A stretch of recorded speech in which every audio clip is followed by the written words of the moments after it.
Bonjour, bonsoir, que vous soyez chez vous ou à l'amphi. Je ne sais plus parler dès le début, ça commence très bien. Merci. Bienvenue à cette édition du concours d'éloquence qui se déroule au département informatique de l'IUT du Limousin à Limoges. Je suis donc Mathieu Chartrain, votre animateur pour cet événement. Pendant près de 2 heures, nous aurons 16 participants qui se livreront à des joutes verbales. Ça va de rire là-bas ? Qui se livreront à des joutes verbales afin de convaincre le plus de monde que leur position sur un thème est le meilleur. Je vais vous demander d'accueillir ces 16 participants qui viennent déjà, qu'on peut applaudir. Ils sont en nombre.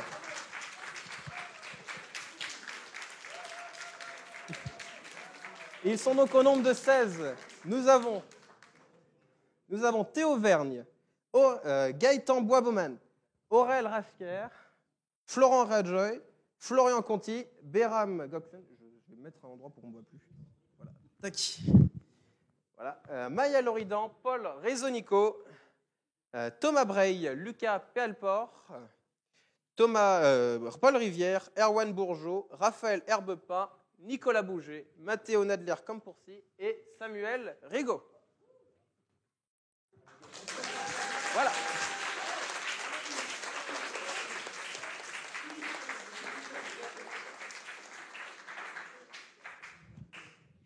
Donc, tous nos participants seront livrés à des duels pour tenter de défendre leur parti. Et pour les départager, nous aurons un jury composé donc de Laurent Dubreuil, enseignant en mathématiques,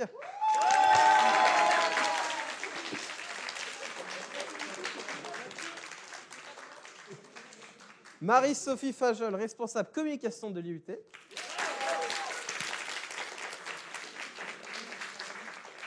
Marie-Paul Fleury, la secrétaire de l'IUT,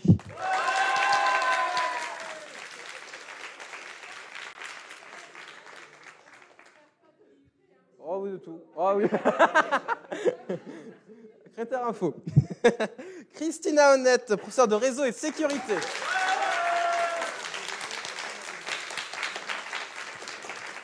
Delphine Dacier, intervenante, professeure de théâtre et ancienne professeure de français.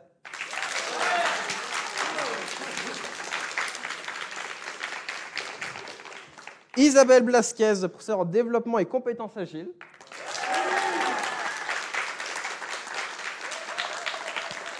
Et enfin, nous aurons également 2 étudiants, Tom Vira da Silva et Dylan Richard.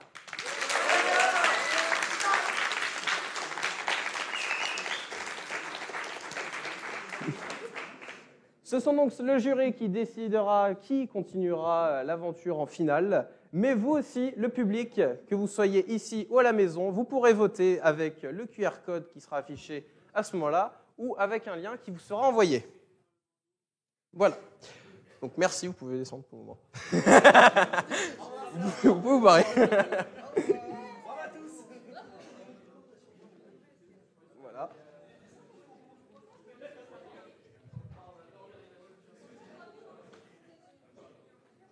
Et je profite, juste avant de commencer, que cet événement est sponsorisé. Il est sponsorisé par le restaurant BO Quality Fast Food. Vous aurez une remise de 10%, cela sera à voir avec l'œil, exactement. Voilà. Donc voilà, ils sont là-bas quelque part. Sans plus attendre, commençons avec le premier thème. Dans la vie, on nous parle souvent de devoir progresser, de continuer à avancer malgré tout, d'aller de l'avant. Mais parfois, ne serait-il pas mieux de regarder en arrière, de prendre le temps, afin de mieux visualiser le problème et éviter de refaire les mêmes erreurs? C'est ce que nos 2 premiers candidats vont se dire à travers le thème « Le progrès, c'est toujours aller vers l'avant ». Notre premier candidat validera et appuiera ce fait. Fan de jeux vidéo, de jeux de cartes et de toutes sortes de musique, il peut vous mettre la pâtée au poker sous fond de Mozart, puis développer un site web avec du hard rock. Adorant découvrir de nouveaux langages de programmation, je vous demande d'accueillir Théo Vergne.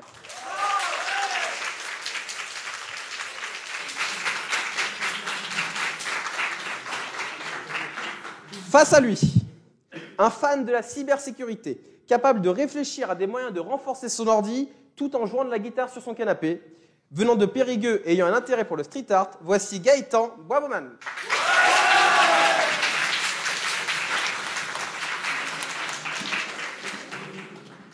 Je vous rappelle vite fait les règles.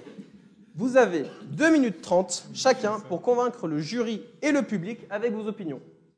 Si vous dépassez ce temps qui vous est imparti, vous entendrez le son d'une cloche. Vous aurez alors 30 secondes pour clôturer votre plaidoirie avant que je reprenne la main et que je donne la parole à l'autre s'il lui reste du temps. Est-ce que tout est clair? Eh bien, sans plus attendre, on va déterminer qui va commencer entre vous deux avec un pierre, papier, ciseaux. Donc, je vous laisse venir. Voilà, c'est en une manche et c'est le gagnant qui commence. Bah voilà. C'est donc Gaëtan qui va commencer. Alors, pour progresser, faut-il toujours aller de l'avant? La réponse, maintenant.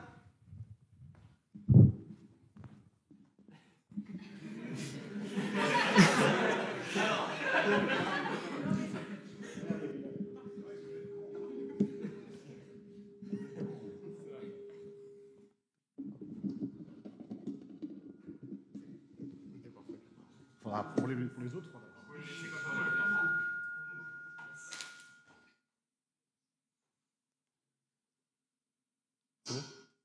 Donc, je vais appuyer la thèse que le progrès, c'est pas toujours aller vers l'avant. Pour ça, je vais reprendre une invention que tout le monde connaît, qui sont les smartphones ou même les ordinateurs portables. Pour inventer ça, on a besoin de batteries. Ces batteries, elles sont faites en lithium. Le lithium, c'est en Afrique qu'on va le trouver. Et les personnes qui vont récupérer ce lithium, c'est majoritairement des personnes qui ont peu de moyens. Et ce qu'on leur demande de faire, ça se rapproche à de l'esclavagisme qu'on pourrait appeler de l'esclavagisme moderne. Donc, en fait, pour atteindre ce progrès-là, donc, qui est le téléphone, ou les ordinateurs portables, ou les ordinateurs tout simplement, on a besoin de lithium, et donc ça nous apporte du progrès à nous, occidentaux. Cependant, on réitère de l'esclavagisme qui est présent depuis des centaines, voire des milliers d'années. Tout ça juste pour notre bien-être à nous-mêmes. Du coup, on a fait un pas en avant pour l'Occident, et on a fait 5 pas en arrière pour les pays en voie de développement, ou même pauvres, tout simplement. Ça, c'est un des exemples qu'il y a. Un deuxième exemple, ça va être, par exemple, avec la liberté de vote. On l'a vu avec les élections de Trump. Donc Cambridge Analytica, si vous ne connaissez pas, c'est une boîte qui est du Royaume-Uni qui a permis à Trump d'amener des gens à voter vers lui grâce au réseau social qui s'appelle Facebook. On se fait du coup impacter par les réseaux sociaux, et quand c'est fait de manière professionnelle, ça peut réduire justement cette liberté de vote qu'on a acquis grâce au travail qui a été fait tout au long de ces siècles.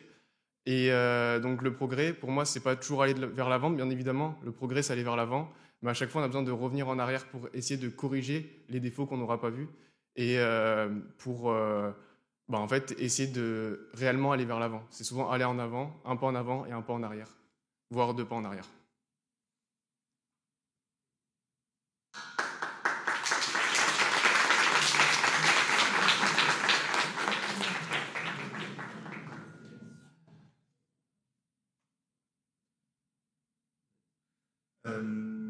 Pour moi, je vais contrer ces arguments-là, malheureusement. Malheureusement, je suis tombé sur Gaëtan, qui est très fort. Il vous a prouvé là devant vous qu'il est certes très fort. J'avais peur de l'affronter là tout de suite, mais ce n'est pas ça qu'on va se préoccuper. Il dit qu'on doit faire, quoi qu'il arrive, des pas en arrière. Moi, je trouve plutôt qu'on doit se visualiser ce qu'on a fait d'avant pour avancer. Quoi qu'il arrive, on sait qu'on est obligé de faire quelques pas en arrière, mais quoi qu'il arrive, on fera toujours plus de pas en avant. Exemple, pour la conquête spatiale, on a été obligé de faire appel aux anciens, normalement, scientifiques nazis, donc on fait des pas en arrière, vu qu'on les avait combattus, pour qu'ils nous aident à avancer plus loin, tout simplement. Donc avec ça, c'est une petite preuve par rapport à ça. Après, on peut dire qu'on avance aussi dans la psychologie. Avant, les gens les LGBT étaient répudiés, ils étaient lynchés. Sauf que nous, on peut voir en ce moment qu'ils sont en train d'être tolérés, on est en train de faire pour qu'ils soient normaux, qu'ils sont considérés comme nous. Ou exemple, les transgenres, avant, on dénigrait ces gens-là. Sauf que maintenant, on voit qu'il y a de plus en plus de tolérance. On les accepte parce que c'est des humains comme nous. Donc ça prouve que même si l'être humain est répugnant et hideux, et qu'on peut faire des fois de pas en arrière, on avancera toujours ensemble, car nous sommes des humains et on pense toujours à visualiser notre futur, surtout pour la nouvelle génération. On pense toujours que le futur et leur progrès, ça nous amènera toujours vers l'avant, toujours plus loin devant, tout simplement. Après, on pourrait penser que, comme il a dit, l'esclavagisme est en Afrique, malheureusement, ils essayent d'avancer eux aussi, mais c'est nous-mêmes, les Européens ou même les Occidentaux, qui les fassent reculer. Il faudrait aussi qu'on les aide à avancer. C'est pour ça qu'ils ne sont pas en train de progresser. On ne les fait pas progresser. Ils restent stagnés à leur stade, malheureusement. Il faudrait que nous, Européens, Américains, Russes, qu'on les aide à avancer dans le progrès, aller plus loin, plus en haut. Qui nous aiderait surtout à être une communauté ensemble d'humains et qui pourrait nous aider. Donc c'est pour ça que je dis, quoi qu'il arrive, le progrès, c'est toujours d'aller de l'avant. Parce que pour aller de l'avant, il faut progresser. Et pour progresser, il faut être ensemble avec les humains.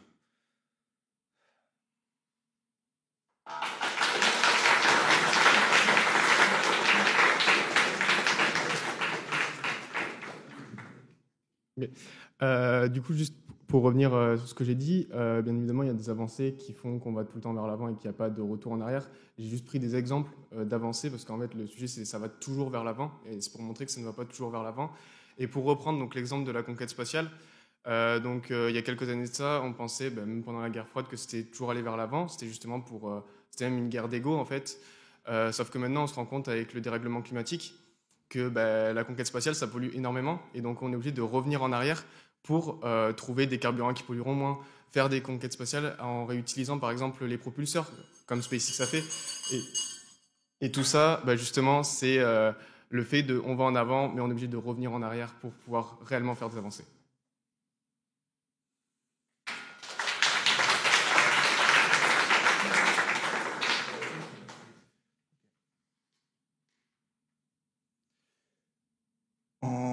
Comme il a dit, ok, on réutilise les choses par rapport au dérèglement climatique, sauf qu'avec les avancées qu'on peut faire maintenant, on peut faire des avancées pour régler ce problème grâce aux nouvelles technologies qui sont écologiques, les éoliennes, les barrières hydroélectriques, des choses comme ça que certes, on réduit un petit peu, sauf que ça permettra d'avancer plus tard, on avancera toujours. Donc c'est pour ça, quoi qu'il arrive, même si on fait des erreurs dans le passé, on peut le régler dans le présent et dans le futur pour avancer encore plus loin. Quoi qu'il arrive, grâce au progrès, on avancera toujours.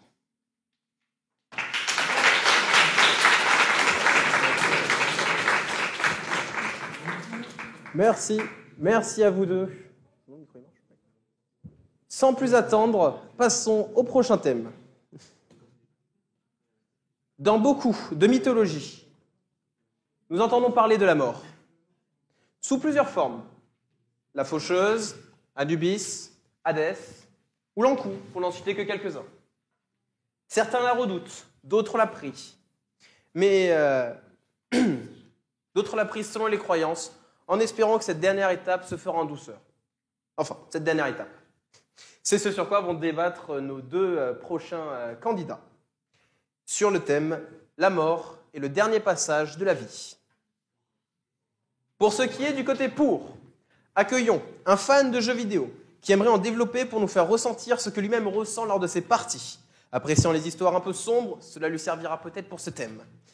Amateur de romans d'aventure et de fantasy, voici Aurel Raskier. Raskier, pardon. Raskier, c'est lui. Désolé pour la prononciation. Pas de mal. Je l'ai appris il y a 30 minutes.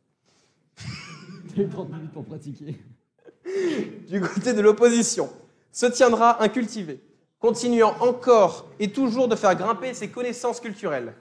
Adorant les jeux où il peut en faire tout ce qu'il veut, et fan de tir à l'arc, nous verrons si ses arguments sauront nous atteindre. Je vous présente Florin Rajoy. Florian, ah non, ça va, non, ça va.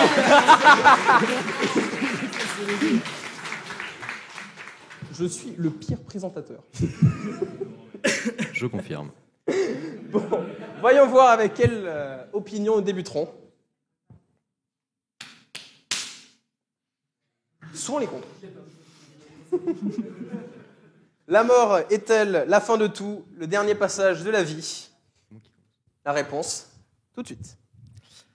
Alors, j'aimerais tout d'abord prendre la mort du point de vue scientifique, Du point de vue scientifique, donc l'Organisation mondiale de la santé animale nous explique que la mort, c'est l'arrêt des fonctions cérébrales. Et donc, c'est différent de ce qu'on pourrait utiliser comme mort, qui est l'arrêt cardiaque en clinique, mais qui est donc non définitif et qui ne serait donc pas une mort valide, j'ai envie de dire. La mort, c'est donc l'arrêt des fonctions cérébrales d'un être humain ou d'un animal ou d'une plante. C'est donc le début de la composition de son corps et si l'on ne prend que du point de vue scientifique, la mort arrête donc la vie. Si nous ne sommes plus vivants, nous sommes donc morts, et si nous sommes morts, nous ne sommes plus vivants, je me répète. Ce qui veut donc dire que la mort est bien la fin de la vie.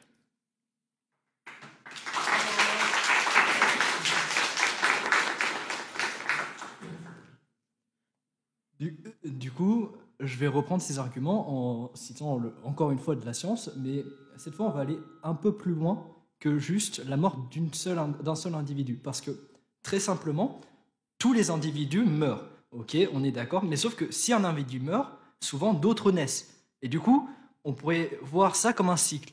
Et en voyant ce cycle, on se rend compte que la mort, à proprement parler, notre mort à nous, c'est pas forcément la dernière étape de notre vie, parce qu'après on va devenir du recyclage, et enfin on va devenir du compost, on va devenir ensuite des herbes, et ensuite on va devenir des animaux, etc.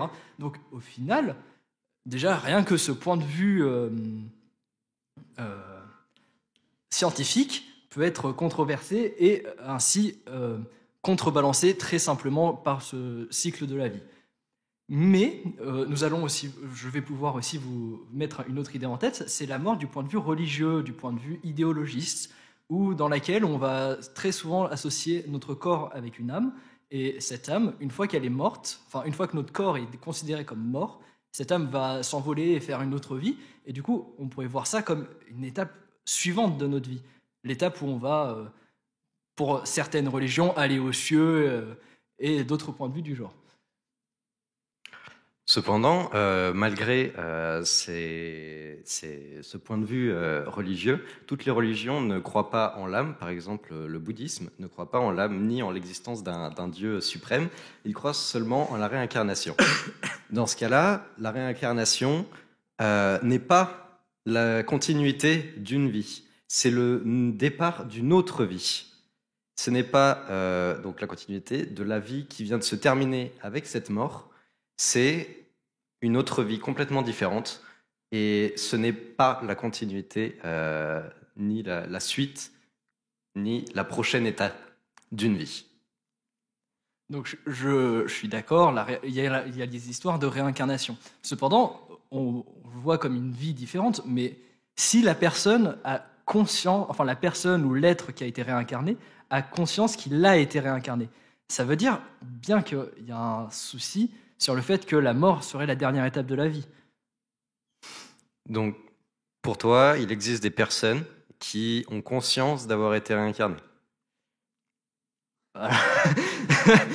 Alors, pas forcément des personnes, mais peut-être d'autres espèces végétales ou animales, comme des arbres très anciens, des plantes quelconques, ou des petits rongeurs, ou n'importe quoi, mais vu que eux ils en ont conscience mais qu'ils n'ont pas la capacité de communiquer avec nous sur cette conscience-là, on peut pas prédire le fait que oui, j'ai été réincarné en un lapin, en un chevreuil, en n'importe quoi.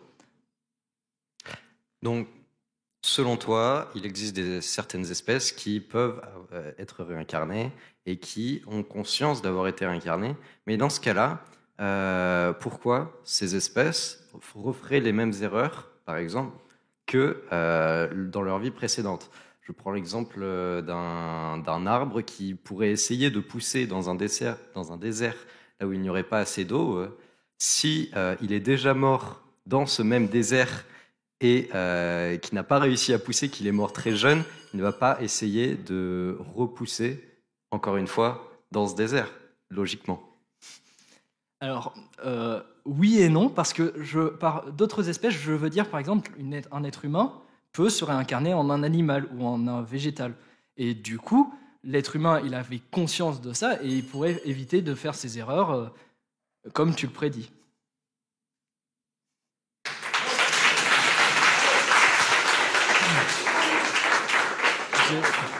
Merci pour cet échange qui vraiment était super intéressant. Avec ce décalage. Vous m'en voudrez pas si je vais pas, si je vais pas voir lequel de vous deux a raison. Hein. Voilà. Cependant, entre-temps, je peux vous conseiller une excellente vidéo qui parle de la mort imminente. Voilà, donc une expérience de mort imminent que j'ai vue aujourd'hui avec Poisson Fécond. N'hésitez pas à aller la regarder sur YouTube, mais restez sur le live d'abord. Voilà. Nous pouvons passer au thème suivant. Vous savez, dans les jeux vidéo ou dans les films, il y a très souvent un gentil bien défini, le héros si parfait à chaque fois, et un méchant bien défini qui représente le mal. Mais cela vous est-il jamais arrivé de vous dire que le méchant, il n'avait pas vraiment tort en fait, que ce qu'il faisait, il était justifié, qu'il y avait une sorte de justice, une sorte de beauté dans ses actes? C'est en tout cas ce que vont se demander nos deux prochains candidats sur le thème « Il y a une beauté subtile dans le mal ». Pour la partie pour, accueillons le trésorier de l'œil. Il apprécie les maths, bien que coder ne lui déplaît pas. Sportif dans l'âme, si je vous jure, il y a des sportifs en info, ça existe. Il pratique le tennis depuis 15 ans. Nous verrons donc s'il saura renvoyer les arguments aussi bien que les balles. Accueillons Florian Conti.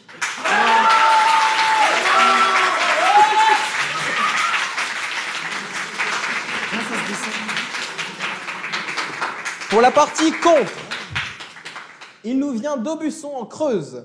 Il est venu dans l'informatique car il apprécie la polyvalence de ce domaine. Également sportif, il pratique le basket depuis 7 ans et entraîne de jeunes joueurs depuis maintenant 2 ans. Je vous demande d'accueillir Behram Goxen. C'est comme ça que se prononce ? Behram, pardon. Merci. Je vous jure, à mon nez, je vais y arriver. C'est vrai. Allez, avec 2 sportifs dans cette joute, on verra si l'esprit sportif sera d'actualité. Néanmoins, commençons avec... C'est Bayram qui commence. T'as vu, j'ai réussi. Est-ce qu'on peut revoir le sujet? Oui, pas de souci. Il y a une beauté subtile dans le mal. Voilà. Qu'est-ce qu'il y a une beauté subtile dans le mal? C'est ce que nous allons voir tout de suite. Donc, je vais commencer dans un premier temps, par redéfinir ce que c'est que le principe de mal, étant donné qu'il s'agit d'un sujet assez philosophique. Donc, d'après Wikipédia, le mal, c'est quelque chose de contraire à la morale, quelque chose d'immoral. Et donc, je pense, dans un premier temps, pouvoir dire que par définition, quelque chose de mal, c'est quelque chose de laid, quelque chose de moche. Alors, je vais reprendre l'exemple qu'a pris notre présentateur au début, avec notamment les jeux vidéo, les films, les animés, etc. On a souvent des héros qui sont forcément le côté bon, entre guillemets, mais on pourrait voir d'un certain côté que la personne du côté méchant, entre guillemets, a une sorte de beauté dans les actes qu'elle veut accomplir. On peut notamment prendre l'exemple dans Avengers de Thanos, grand méchant de la saga, qui a décidé d'effacer 50% de la population de l'univers pour la simple raison que sur sa planète, il avait des problèmes de ressources. On va aller dans le même cas ici dans notre monde, on va revenir dans la réalité, où on a tous les jours des personnes qui se battent, qui se donnent pour essayer d'améliorer leur niveau de vie. Et bien qu'ils soient dans le mal, entre guillemets, parce qu'ils n'ont pas forcément le meilleur niveau de vie qu'ils puissent avoir dans leur monde, dans le monde dans lequel on vit, ils se battent. Et je trouve que c'est beau justement de voir ça, des combats menés pour protéger les idées qu'ils veulent suivre ou d'améliorer leur niveau de vie. Pardon. Donc déjà, je suis d'accord avec toi. C'est vrai que la plupart d'entre nous, même quasiment la totalité, il y a des antagonistes qu'on aime bien.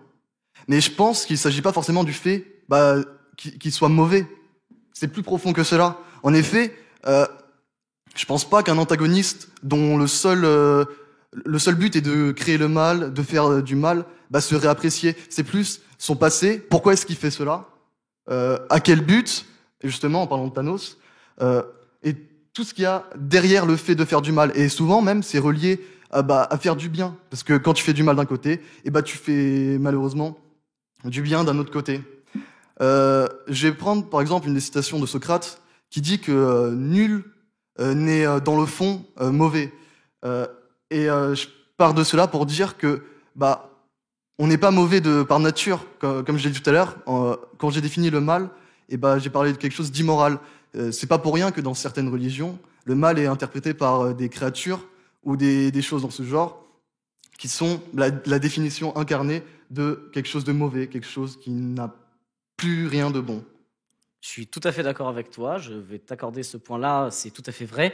Mais comme je l'ai avancé auparavant, et je vais reprendre certains de tes arguments, personne n'est mauvais. Et justement, c'est là où il y a la beauté qui revient. C'est parce que même dans un acte où on va faire pour certaines personnes quelque chose de mauvais, il y aura toujours une beauté derrière. Et donc c'est là où je défends le principe, c'est qu'il y a justement une beauté subtile dans le mal que va produire une personne, puisqu'en règle générale, il va toujours faire en sorte de faire ce mal à quelqu'un pour, par exemple, faire le bien d'une autre personne. Et c'est cette beauté-là qu'il faut mettre en avant et qu'il faut appuyer quand on essaye de trouver derrière le mal la raison qu'il y a derrière.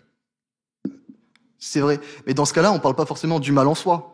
C'est quelque chose de, comme je l'ai dit, plus profond, quelque chose de, même au contraire, peut-être plus large.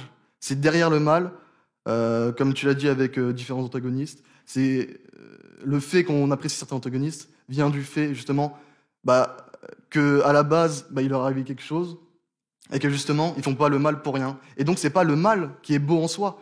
C'est peut-être quelque chose de plus profond. C'est quelque chose où il faut prendre du recul.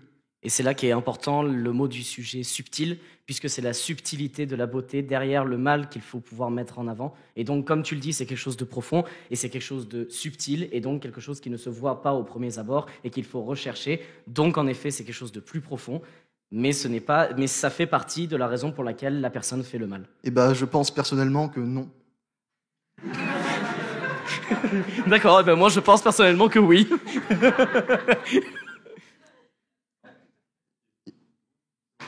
C'est bon pour vous.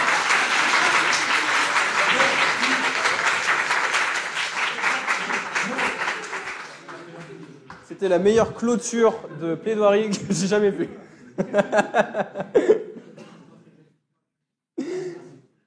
Sans plus attendre, passons au prochain thème. Un jour, j'ai entendu une phrase disant « N'hésitez pas à poser des questions, car un jour, vous serez celui qui aura toutes les réponses. » Cependant, est-ce réellement possible? Peut-on apprendre encore et toujours? Peut-on apprendre à chaque instant? Mais allons encore plus loin. Est-ce qu'on peut réellement arrêter d'apprendre? La preuve, j'apprends à conduire actuellement, donc bon. Ou est-ce qu'apprendre est inconscient et se fait en permanence? C'est ce que nous allons voir avec nos deux prochains participants sur le thème « Apprendre est une action incessante ». Celle qui défendra cette opinion nous vient de Châteauroux.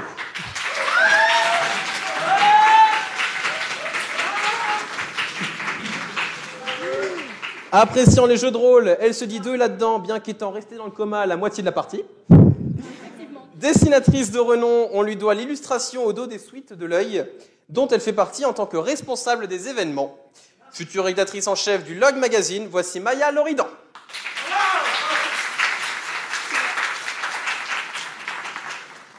Face à elle, il nous vient d'Obja. Il adore innover et désire s'orienter dans l'IA. Fan d'animé et de la Seconde Guerre mondiale, il pourrait vous classer les navires utilisés par taille. Responsable communication de l'œil et rédacteur du Log Magazine, adorant débattre, je vous présente Paul Rezonico.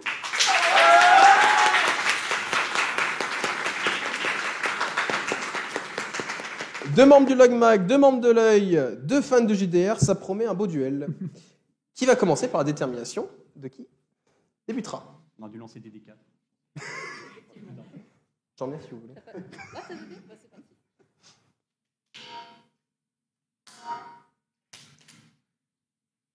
Ben voilà. Apprendre est-il une action incessante? C'est ce que nous allons voir maintenant. Qu'est-ce qu'apprendre? C'est vrai, c'est déjà une question qu'on peut se poser avec un tel sujet. Qu'est-ce qu'apprendre? Si je reprends la définition donnée dans le dictionnaire de l'Académie française, apprendre se réfère à l'action d'obtenir des connaissances, de se les approprier, de les retenir et d'ensuite pouvoir les utiliser. Maintenant, nous allons pouvoir nous intéresser au cœur même de notre problème qui fait que je m'oppose aujourd'hui à Maya, qui est: est-ce que l'action d'apprendre est-elle incessante? C'est-à-dire, est-ce que, durant notre vie, nous apprenons en continu? Pour cela, je vais déjà partir sur un cas assez exceptionnel qui sort de l'ordinaire. Une personne qui est atteinte d'Alzheimer, par exemple, ou même une personne âgée qui souffre de problèmes de mémoire. Certes, vous allez pouvoir lui apprendre des choses, mais si on se réfère à la définition, à la notion même d'apprendre, apprendre, c'est retenir les choses. Une personne qui souffre de problèmes de mémoire va oublier tout ce que vous lui dites, tout ce que vous lui apprenez. Donc techniquement, cette personne-là ne va pas apprendre. Elle va certes vous écouter, certes va réussir à retenir quelques heures, quelques jours, les notions que vous lui avez dites, mais elle n'apprendra pas littéralement. Car ces notions que vous lui informez, elle va les perdre dans les heures, les jours qui vont suivre. Alors, tout d'abord, j'aimerais commencer par 2 citations. La première, « Il ne faut jamais arrêter d'apprendre ». La seconde, « On en apprend tous les jours avec HippoQuiz ». Ces 2 citations nous montrent actuellement que c'est vrai, on n'arrête jamais d'apprendre. Et même si tu as dit que un Alzheimer, eh bien, il oublie tout ce qu'il a appris, il apprend quand même. Et apprendre, même si ce n'est pas retenir toujours, il a quand même appris à marcher. Et il retient le fait de marcher. Donc, dans ce cas-là, on peut dire qu'il a appris. Pourtant, on peut aussi dire qu'on apprend tous les jours. En effet, par exemple, quand vous parlez à quelqu'un que vous venez de la rencontrer, eh bien, vous apprenez des choses sur elle.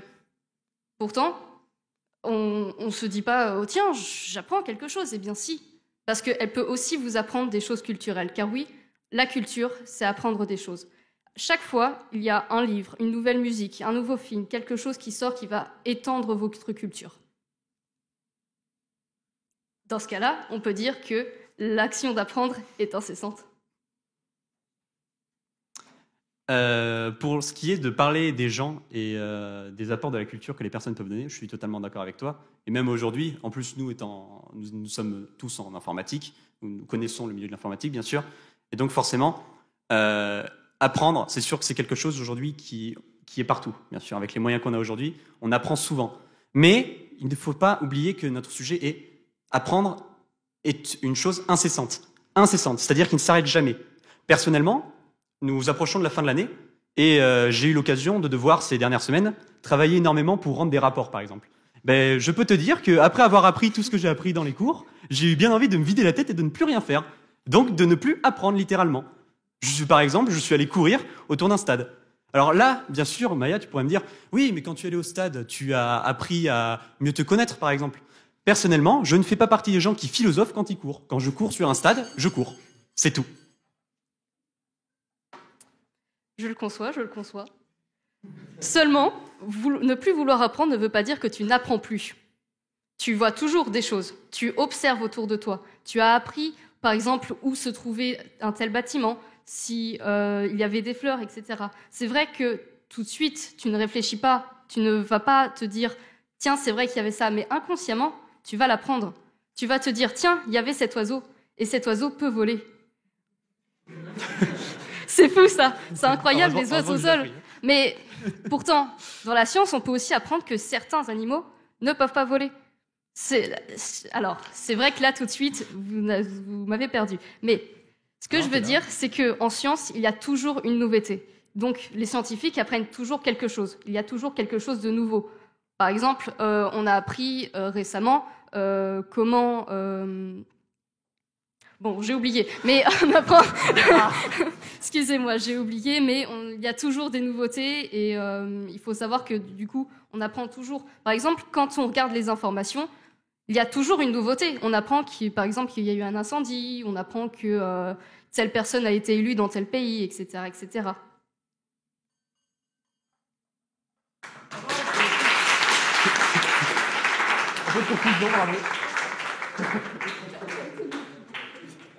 Merci à vous deux. Merci beaucoup. Sans plus attendre, passons à la prochaine joute. Vous a-t-on déjà dit que voir, c'est croire? J'aime bien cette phrase. C'est vrai que lorsqu'on voit quelque chose, on y croit forcément. Mais faut-il croire tout ce qu'on nous dit, croire à tout? Je veux dire, au tribunal, il faut forcément démêler le vrai du faux afin d'arriver à la vérité. Elle est parfois dure à obtenir en fonction de si on croit ce qu'on sait ou pas. Nos deux prochains candidats vont donc débattre sur le thème « Croire est un accès privilégié à la vérité ». Liberté, Celui qui aura l'opinion pour est un passionné de sport. Il peut vous dire les résultats des 3 matchs de foot sans hésitation. Débrouillard en informatique avec les outils qu'il a à sa disposition, il espère aller le plus loin possible dans ce concours. Je vous demande d'accueillir Thomas Bray.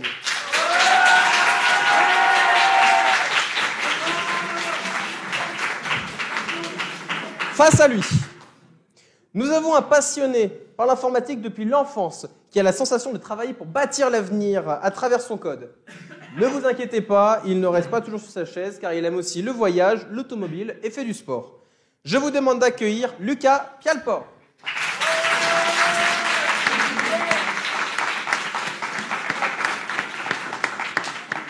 Je vous laisse venir pour savoir lequel de vous deux va commencer.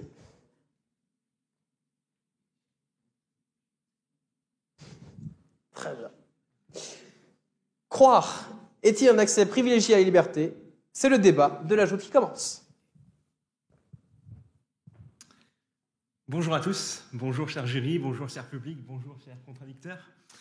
Aujourd'hui, je vais vous demander de ne pas croire ce que je vais dire, parce que comme de nombreux philosophes, je pense que croire n'est pas un accès privilégié à la vérité, et qu'au contraire, cela peut être un facteur handicapant dans l'atteinte de celle-ci. Déjà, qu'est-ce que croire? Qu'est-ce que la vérité?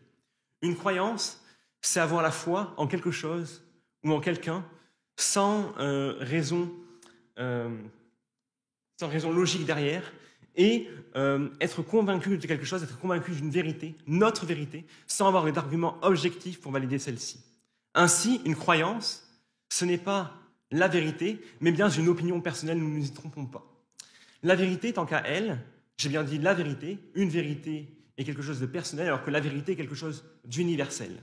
La vérité, c'est la cohésion entre nos pensées et les choses de réel. C'est l'inverse de la fausseté, de l'erreur ou encore du mensonge.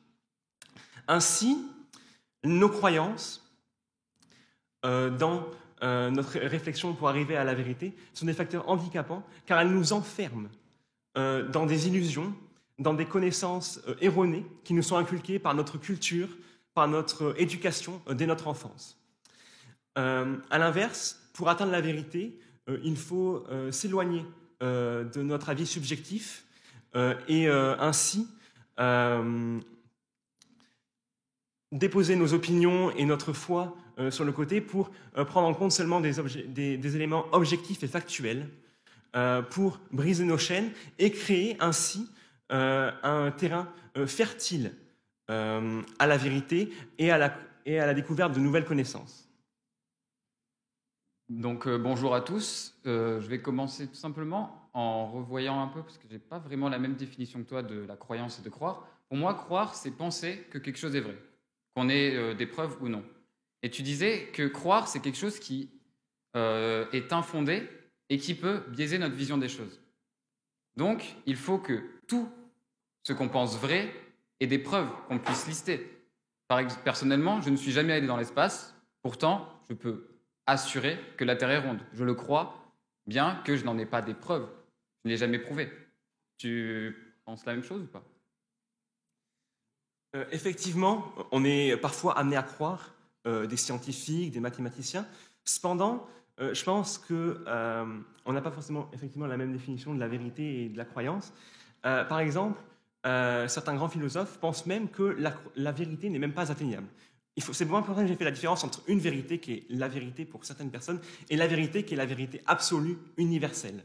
C'est-à-dire que certains grands philosophes pensent que la vérité n'est pas atteignable par l'humain parce que la vision de celui-ci est biaisée par ses sens, car il observe l'environnement grâce à ses sens, et que la vérité n'est atteignable que par un être supérieur, et donc il n'y a pas de chemin privilégié pour l'atteindre, et donc que croire n'aidera jamais à atteindre la vérité. Donc, pour citer aussi un philosophe, par exemple, Thomas d'Aquin disait « Je ne crois que ce que je vois ». Personnellement, il y a beaucoup de choses auxquelles je crois que je ne vois pas. Nous sommes tous faits d'atomes, cette table est faite d'atomes, cette coupe, tout le monde ici. Pourtant, si je regarde, je ne le vois pas. Ce n'est pas quelque chose qui me monte, ce n'est pas quelque chose qui m'est acquis de base. Quand je suis né, je ne me suis pas dit « je suis fait d'atomes ». Et pendant mes 18 ans de vie, personne ne me l'a démontré. Pourtant, c'est quelque chose que je crois, car je crois en la communauté scientifique en partie, plus tout ce qui est accepté par tout le monde. Et donc, je me dis, la croyance m'aide à aller chercher une vérité. Et pour continuer sur le niveau scientifique de ce débat, il y a beaucoup de théories en physique, notamment, qu'on accepte, bien qu'elles ne soient pas complètement prouvées. Par exemple, la théorie de la relativité générale et restreinte d'Einstein, les preuves ne sont pas complètement fondées. Il y a des équations mathématiques qu'on n'arrive pas à résoudre par rapport à ça, car bien trop compliquées pour l'humain, et il y a des informations qu'on n'a pas. Donc, cette croyance en soi, ces croyances auxquelles les scientifiques font appel, elles permettent de résoudre plein d'autres problèmes, bien que ce ne soit pas totalement fondé. L'existence des trous noirs est prouvée par la relativité d'Einstein. Pourtant, la relativité d'Einstein elle-même n'est pas prouvée. C'est donc ces croyances-là qui permettent d'avancer pour les humains. Après, forcément, il y a la vision de croyance religieuse qui, elle, est la vie de chacun. C'est donc, comme tu dis, une vérité et pas la vérité. Mais c'est une vision peut-être trop fermée de la croyance. Il faut voir la croyance comme absolument tout ce qu'on pense vrai dans notre tête. Et je pense que c'est ça qu'il faut aller chercher. Et donc, cette croyance auquel on fait appel, ces choses que l'on croit vraies, bien qu'on n'ait pas toutes les preuves pour le montrer, c'est ça qui fait vraiment qu'on puisse avoir accès à la vérité. Par exemple, pour citer un autre exemple, tout ce qu'on a vu dans notre vie en soi, il y a très peu de choses qu'on peut prouver tout de suite maintenant. Si on me donne une feuille et un stylo, il y a très peu de choses que je vais réussir à prouver. Pourtant, il y a beaucoup de chances que je pense vrai.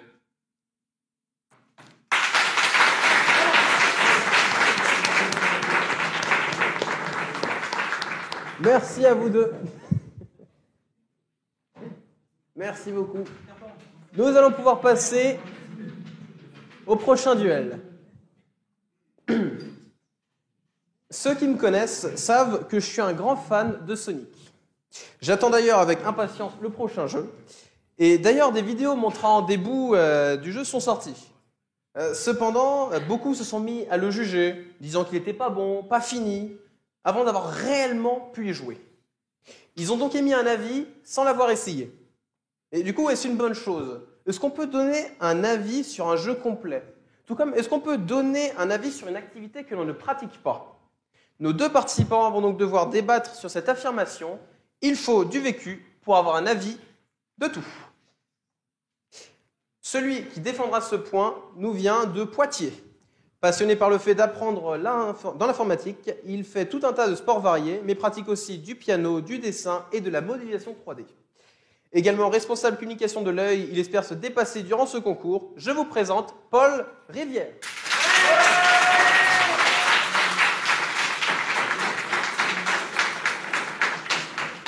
Quant à celui qui réfutera cette affirmation, il nous vient de Condat-sur-Vienne et est intéressé par la partie graphique de l'informatique, une de ses possibilités d'avenir étant dans le web.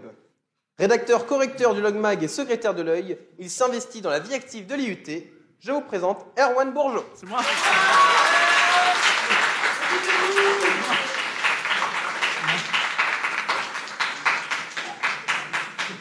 Nos deux candidats vont donc nous donner leur avis sur le fait d'en avoir un ou non. Mais tout d'abord, commençons par la détermination de celui qui commencera.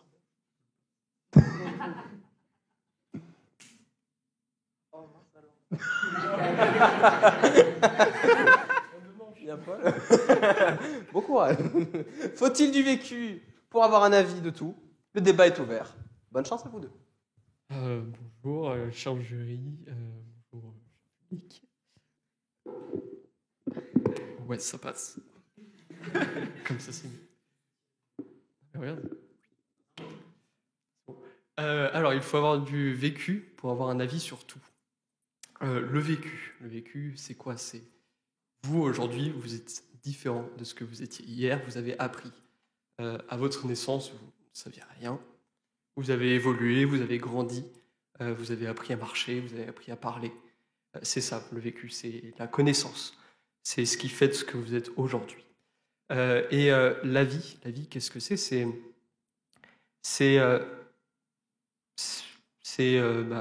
ce que vous pouvez dire sur quelque chose. C'est votre point de vue. Par exemple, votre couleur préférée, vous avez un avis, c'est un avis fondé en fait. Et il y a deux différences. Il y a l'avis sur l'avis fondé, quelque chose, un bloc solide qui... Arrête de me moquer, s'il te plaît. c'est vraiment très très différent. Et donc, par exemple, pour le droit de vote à 18 ans, pourquoi est-ce qu'il est à cet âge-là et pas en dessous? Parce qu'en fait, s'il était en dessous, ça aurait été le vote, 2 fois le vote des parents, puisque les personnes, ils n'ont pas d'avis, ils ne pensent pas par eux-mêmes, ils n'ont pas la connaissance, ils ne peuvent pas réfléchir par eux-mêmes, c'est ce qu'on leur dit, qu'ils comprennent, qu'ils assimilent. Tu veux parler? Ouais. Vas-y, parle. Du coup, je vais essayer de réfuter ce que tu m'as dit. Déjà, tu viens de parler du droit de vote. C'est un bon sujet. Comment tu peux savoir pour qui voter? Et si tu n'as pas vécu, par exemple, un quinquennat sous cette personne, tu as des promesses, mais tu peux pas savoir, t'as pas vécu. Donc tu peux pas te faire un avis sur ce qu'a vécu la personne. Par exemple, cette année, j'ai voté pour la première fois. J'ai pas beaucoup vécu avant. J'ai pas eu de comparatif dans ma vie autre. Voilà. J'ai autre chose à te dire si tu veux. T'en penses quoi de la guerre? De la guerre? De la guerre. Ah oui, parce que je l'ai pas vécu, tu veux me contrer, c'est ça? Ouais, c'est ça. T'as forcément un avis sur la guerre. Tu te dis forcément qu'il y a eu des choses mal, il y a eu des choses bien. Tu n'y as pas été? Juste la guerre, c'est se battre, c'est des gens meurent. Donc c'est pour ça que j'ai un avis dessus. J'y ai pas été, non, je crois pas. Je suis sûr même. Mais j'ai la connaissance, j'ai ce qu'on m'a appris. C'est tout mon passé, toute ma scolarité m'a permis de comprendre ce qu'était la guerre, ce qui s'est passé, la première, la deuxième. Je sais pas comment mieux l'expliquer, mais j'ai un avis fondé, oui, je l'ai pas fait, mais en fait, tout ce que j'ai appris me permet de comprendre que c'est pas fou. D'accord. Du coup, tu t'es fait un avis, pas sur un truc que tu as vécu, au final. On m'a donné des connaissances. J'ai eu des faits, j'ai des faits concrets qui sont vérifiables. Je l'ai pas vécu, d'accord, mais j'ai un avis, quoi. Ok. Mais toi aussi, est-ce que tu as un avis sur la guerre? Alors que tu l'as pas vécu. Ah bah oui, mais c'est... Non mais, enfin moi, oui. Du coup, je peux te dire que c'est pas bien, les gars. Si tu veux, on peut changer de sujet. J'ai plus le temps, je peux plus parler, moi. Ah ouais, chaud. Je vais essayer de te parler tout seul.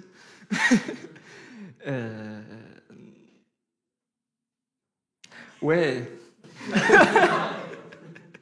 J'ai un trou, pardon. Tu vois, par exemple, les vieilles personnes, les boomers, comme on les appelle, ils ont un avis sur ce qu'ils ont vécu avant.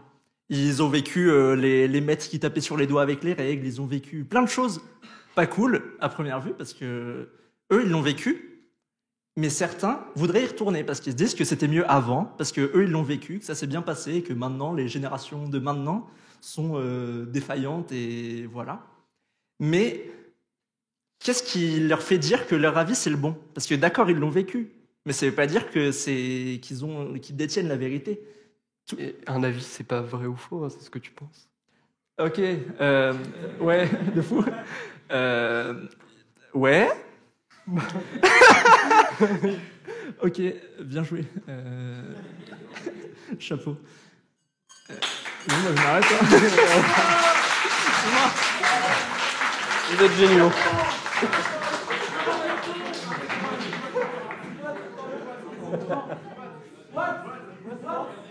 Merci à vous deux. Passons maintenant à l'avant-dernier thème de cette demi-finale. S'il vous plaît, là-bas. Merci. Étant dans le domaine informatique, on vous a sûrement déjà demandé au moins une fois comment tel appareil fonctionnait, ou si on pouvait faire une manipulation précise sur un ordinateur, genre installer un antivirus. Si certains essaient de se mettre à jour à chaque nouveauté dans le monde, d'autres restent sur leurs acquis et voient la technologie qui vient juste de sortir comme une technologie extraterrestre. Mais du coup, quel est le mieux? Rester sur ses acquis ou avancer? S'arrêter sur ce qu'on sait ou aller en terrain inconnu? Les deux prochains étudiants vont donc donner leur opinion sur le sujet, la vie et dans le mouvement.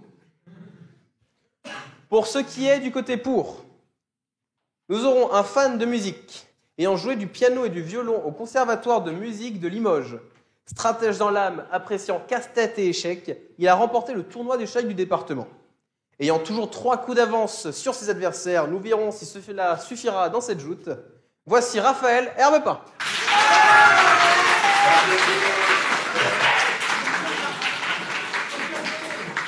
Face à lui, il nous vient de Vasley, fan d'anime et de manga. Il est toujours au courant des dernières nouveautés sorties. Ayant le jeu vidéo comme passion, il a pour objectif de faire sa 3e année à l'UCAC pour pouvoir en réaliser. Appréciant avoir le pouvoir de réaliser ce qu'il veut en informatique, je vous demande d'accueillir Nicolas Bouget.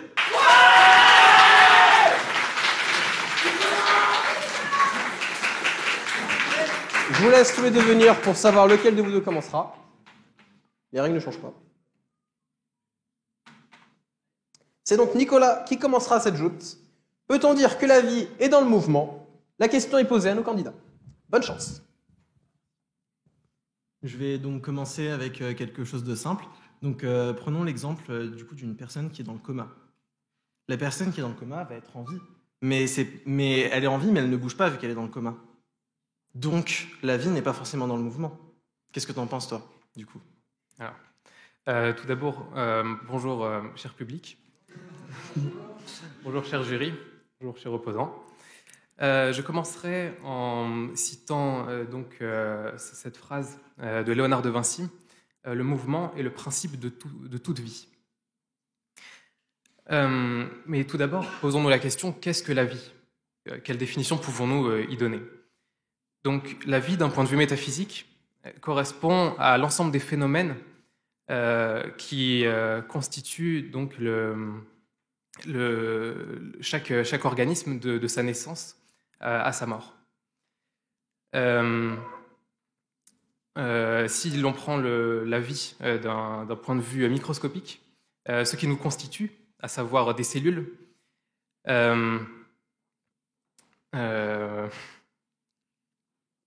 ces cellules sont en mouvement perpétuel tant que nous sommes en vie.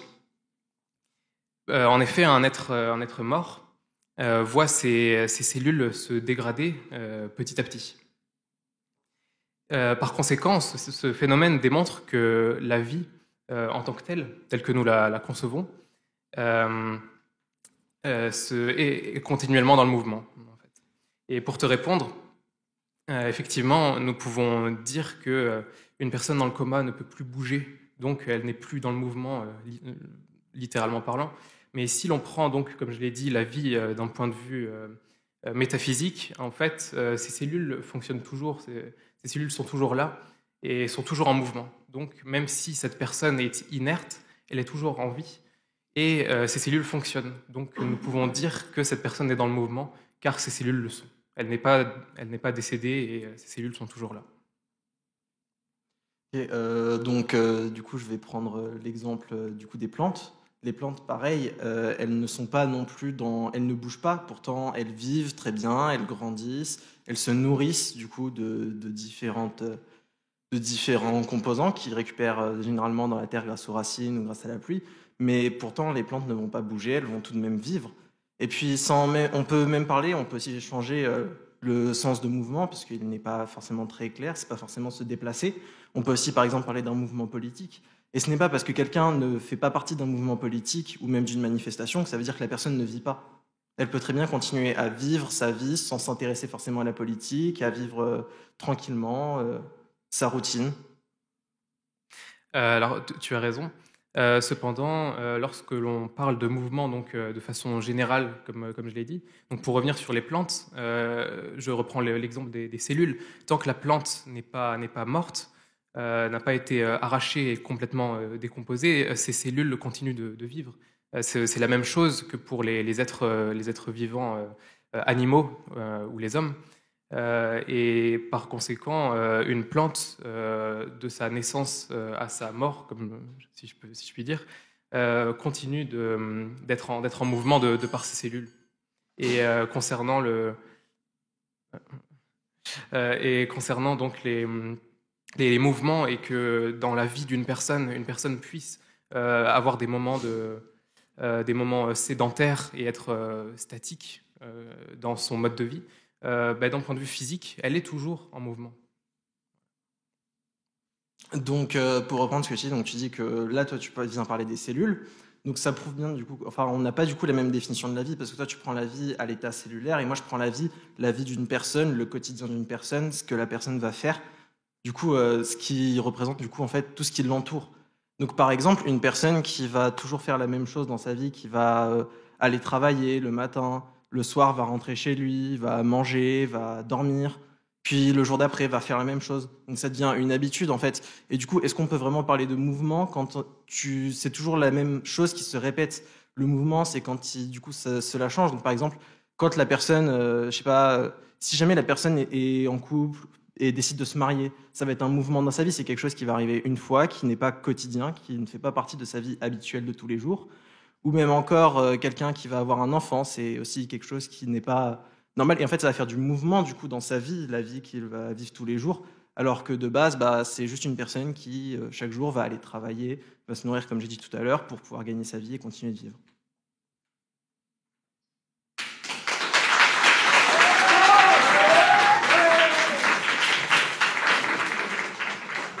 Merci à vous deux. Nous allons pouvoir passer au dernier thème de ces demi-finales. Vous a-t-on déjà dit que le vouloir, c'est le pouvoir? Si on essaie encore et encore, et qu'on veut y arriver, on peut atteindre notre objectif. Mais parfois, ça ne marche pas. Et on échoue, tandis que d'autres, n'ayant pas la volonté d'y arriver, réussissent quand même. Cependant, avoir la motivation d'y arriver, c'est déjà un premier pas, non? C'est ce que nous allons voir avec nos deux derniers concurrents sur ce thème. Avoir de la volonté, c'est pouvoir agir. Celui qui défendra ce dernier point nous vient du bassin d'Arcachon. Étant un grand fan de musique, il adore découvrir de nouveaux genres, bien qu'il ait d'autres passions comme le tir à l'arc ou les chars d'assaut. Administrateur de Logmag, il est traumatisé des articles Sonic au vu du nombre d'images présentes. Également vice-président de l'œil, il espère vous en mettre plein la vue. Voici Matteo Nadler-Camporcé. Bonjour à tous.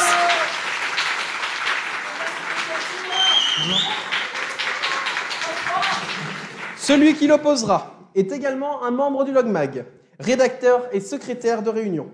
Passionné de jardinage, bricolage et d'audiovisuel, il s'est planté des choux, des clous et vos ordis. Appréciant, admirer le talent qu'ont les autres pour dessiner, il va tenter ici de vous montrer son talent en matière d'élocution. Je vous demande d'accueillir Samuel Rigaud.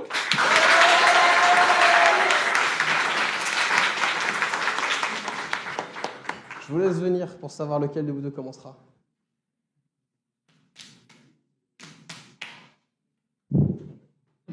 Bravo Mathéo. Est-ce qu'avoir de la volonté, c'est pouvoir agir? La parole est au candidat sur ce dernier thème. Bonne chance. Donc tout d'abord, bonjour à tous. J'aimerais vous donner ma propre définition d'agir. Pour moi, agir, ce n'est pas seulement faire des actions. Pour moi, agir, c'est d'avoir la liberté de prendre des décisions, de faire des actions conscientes. Et donc, l'être humain est doté d'une perfection qui s'appelle la volonté. Et sans cette volonté, CQFD, l'être humain ne peut pas agir selon moi.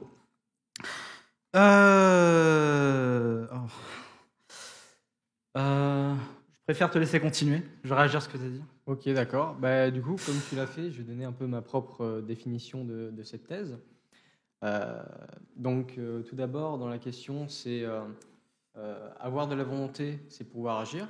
Dans cette phrase, il y a le verbe pouvoir. Pouvoir, ça veut dire avoir la possibilité, les moyens physiques, psychologiques, techniques ou matériels de faire quelque chose. Et ensuite, avoir la volonté, on peut définir ça comme avoir un caractère qui nous permet de prendre des décisions du coup dont on a conscience, de les mener à leur terme, tout en affrontant les obstacles sans faiblesse. Et donc, du coup, en parlant de ça, on peut se dire que dans la vie, il y a des obstacles, effectivement. La plupart sont surmontables avec beaucoup d'efforts, avec de la volonté, mais il reste quand même des obstacles qui ne sont pas forcément surmontables. Je fais partie de ceux qui pensent qu'avec de la volonté, on peut tout surmonter. Mais du coup, ce que tu es en train de dire, c'est tu es en train de m'amener un peu la thèse des objets, tout ça. Comme je l'ai dit, pour moi, agir, c'est agir de son propre chef. Et donc, si on prend le principe de l'automatisation, de l'informatique, pour moi, ces machines n'agissent pas. Elles obéissent à des ordres. Et donc, on peut revenir sur une parallèle qu'un être humain n'ayant aucune volonté, admettons, je ne sais pas, travaillant dans un métier qui ne le plaît pas, pour moi, il n'agit pas. Il obéit à des ordres, il fait des mouvements mécaniques qu'une machine peut reproduire. Et ce qu'on essaye de faire aujourd'hui. Je trouve très intéressant justement ce parallèle avec l'informatique. Tu parles d'avoir de vouloir quelque chose et donc d'essayer d'y parvenir. Par exemple, certaines personnes, sans forcément avoir de volonté propre, sans vraiment avoir de conviction, peuvent accéder à certaines choses. Par exemple, une personne peut décrocher un métier en étant pistonné assez facilement, alors que certaines personnes, pouvant être étrangères au pays, peuvent se retrouver refusées de par leur origine, parce que les employeurs peuvent être racistes, par exemple. Et du coup, dans ce cas-là, même s'ils veulent vraiment avoir ce poste-là, c'est pas forcément possible. Et sinon, j'aimerais aussi parler, par exemple, d'un exemple d'une personne ayant des problèmes moteurs, donc par exemple quelqu'un qui n'a pas de jambes. Effectivement, cette personne pourra se fixer l'objectif d'aller courir, ce qui serait difficile, mais en France, on a des aides financières, des aides humaines pour pouvoir réaliser ceci. Et celui-ci pourra même devenir coureur professionnel. Le problème, c'est que ça fonctionne dans notre pays, grâce à l'ingénierie, au service de la santé et grâce aux aides financières. Le problème, c'est que dans certains pays peu développés, ceci n'est pas vraiment possible. Je vais tout d'abord réagir à tes paroles sur le pistonnage. Je suis d'accord que certaines personnes atteignent des postes sans réellement les mériter, mais même si une personne se fait pistonner, au bout d'un moment, elle ne pourra pas continuer à assumer. Elle faudra qu'elle soit méritante, qu'elle connaisse un minimum son métier, et sans avoir de la volonté, sans agir sur son propre métier, au bout d'un moment, il se fera sûrement désister. Pour en revenir aux personnes sans motricité, il existe bien évidemment des technologies pour réavoir des systèmes moteurs et des rééducations. Mais pour moi, les personnes non habilitées ne comptent pas forcément dans cette thèse. Et sinon, j'aimerais venir sur un point qui m'intéresse. C'est en situation de danger, en situation de survie. Car les personnes, les êtres humains sont dénués d'un instinct de survie. Et j'aimerais prendre l'exemple de Romain Grosjean, pilote de Formule 1, qui l'a dit dans une interview, sans sa volonté, n'aurait pas pu sortir de ce crash qui lui aurait coûté la vie. Il a pensé à sa famille, a eu de la volonté pour sortir. Écoute, je trouve ça vraiment très bien. Après, pour clôturer tout ça, selon ma vision des choses, je trouve que c'est vraiment important d'avoir de la volonté. Il faut vraiment agir, entre guillemets, se bouger les fesses pour réaliser ce que nous, on a envie, ce qu'on a conscience de vouloir faire.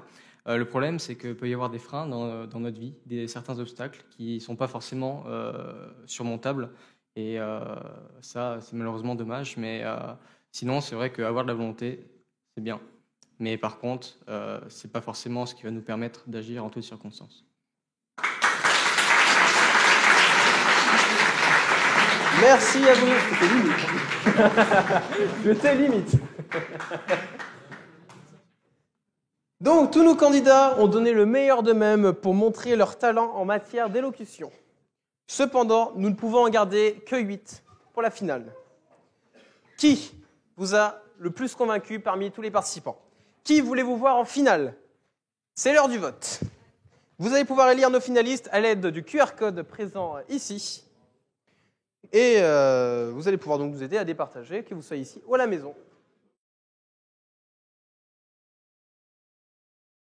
J'ai les résultats, mais avant de les avoir, nous allons avoir un petit retour du jury sur les prestations que nous avons pu avoir.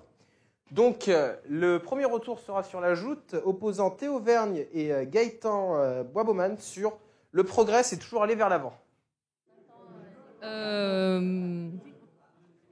Non, mais je pense qu'on a trouvé que c'était un très bon débat avec de bons arguments, peut-être des personnes un petit peu plus timides et un petit peu moins à l'aise, voilà, avec des hésitations à des moments. La gestion du temps, on a trouvé que ça convenait aussi parce que vous aviez fini quasiment dans le bon timing. Voilà, Voilà, félicitations. Merci.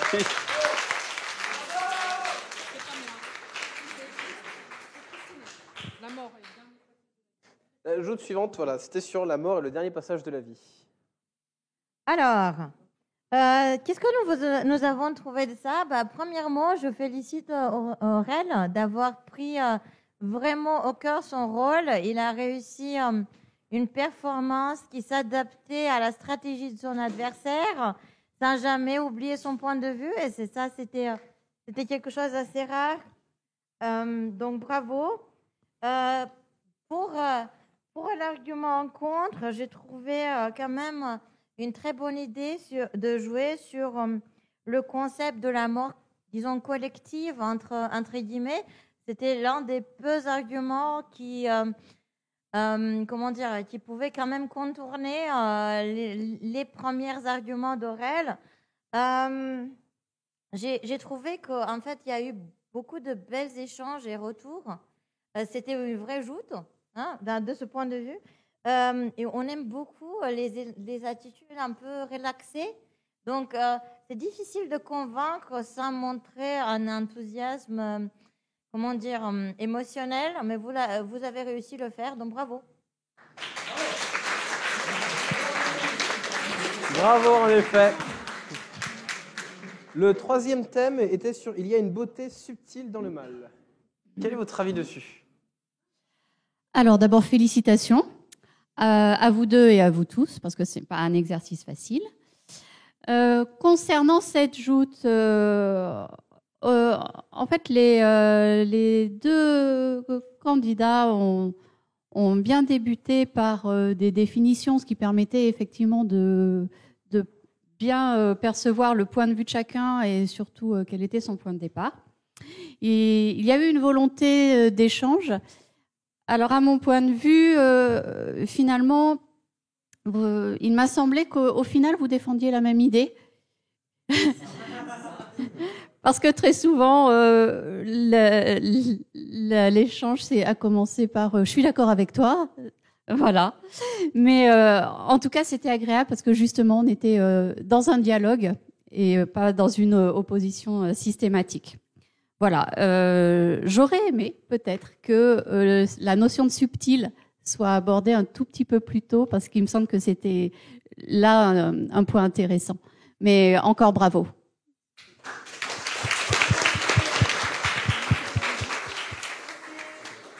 La quatrième joute était sur le thème de « Apprendre est une action incessante ». Oula. Alors pour ce sujet-là, qui opposait Maya à Paul Rezonico, c'était quand même une très belle éloquence et une très belle performance des deux. Par exemple, Paul qui commence avec la définition d'apprendre et qui explique avec sa vision des faits. Et Maya qui va faire des citations, qui va trouver des citations pour essayer de le contredire. C'était une très belle performance, j'ai trouvé, des deux candidats sur cette joute. Je dirais que le seul petit bémol que je trouve, c'est qu'à la fin, il manque une conclusion, quelque chose qui finit ce sujet-là. Mais sinon, bien joué à vous.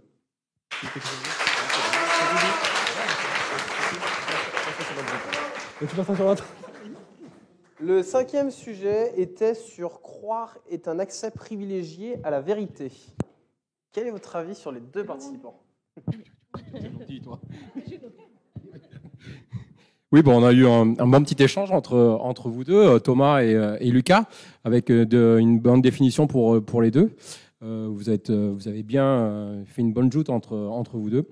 Je reviendrai un petit peu sur ce que Thomas nous a dit. Je ne crois que ce que je vois, je pense que ça va peut-être pas trop avec les illusions d'optique, et donc pour avoir un peu de vérité. Donc voilà, je pense qu'il y a des fois il y a des citations que vous nous sortez qui vous aident pas, qui n'avancent pas dans votre sens. Sinon, vous avez bien bossé.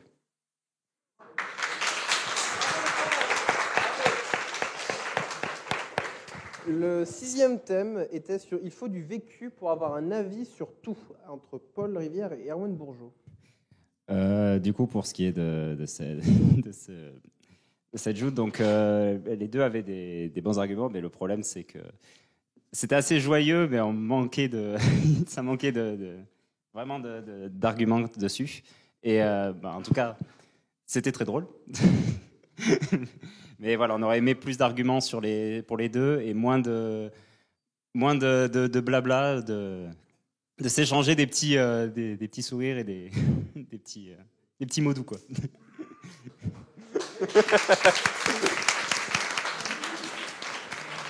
Très bien, très bien. L'avant-dernier thème opposait Raphaël Herbepin et Nicolas Bouget sur la vie et dans le mouvement. Oui, alors c'est donc Nicolas Bouget et Raphaël Herbepin. Donc pour Nicolas, j'avais noté qu'il avait commencé par... il a été malin, il a commencé par une question en introduction. Et donc, ce qui a fait que c'est Raphaël qui lui a répondu. Bon, moi je trouve que la ligne argumentative était bonne, mais au début un peu plus difficile pour Raphaël, qui ensuite a repris avec l'argumentation sur les plantes. Et il a bien démontré le contraire. Pour Nicolas, bon, moi aussi, j'ai trouvé qu'il avait sa ligne argumentative claire, posée, une bonne réflexion, c'était très net. Et tout ce qu'il a annoncé en argumentation, j'ai trouvé que c'était bien. Au niveau du time, moi j'ai trouvé que c'était super pour lui. Un petit peu moins bien pour Raphaël, parce qu'il a dépassé le chrono. Sinon, bonne performance. Félicitations à vous deux.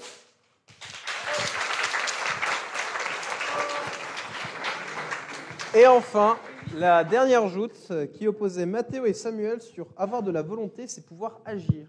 Oui, alors moi j'ai bien aimé cette joute. Tout d'abord, vous avez posé les définitions, donc agir et volonté pour Mathéo et pouvoir et volonté pour Samuel. Et après, on est vraiment rentré dans la joute parce qu'il y a vraiment eu, vous avez vraiment rebondi. Donc le piston dans le métier, et donc qui a été proposé par Samuel, et Mathéo a répondu. Le problème moteur, Mathéo a répondu. Et donc j'ai bien aimé aussi la conclusion du coup de Mathéo, qui était quand même assez forte. Donc en citant la volonté de Romain Grosjean. Voilà, je vous remercie.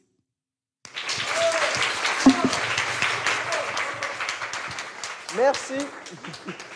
Merci à vous pour ces retours. Et maintenant est le moment que vous attendez, à savoir l'annonce des 8 finalistes. Les votes ont été clos.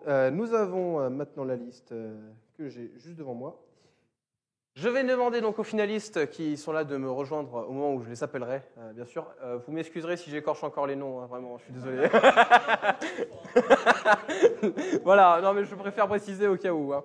Alors, en finaliste, nous avons Mathéo Nadler-Campourcy.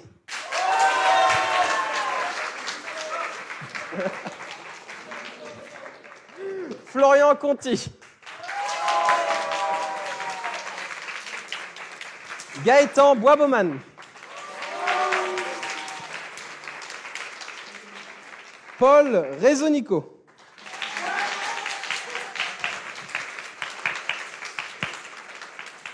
Florian Rajoy.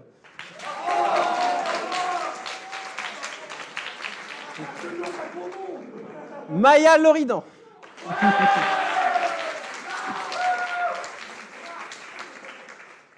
Aurel Rassière. Je sais toujours pas. Et Samuel Rigaud.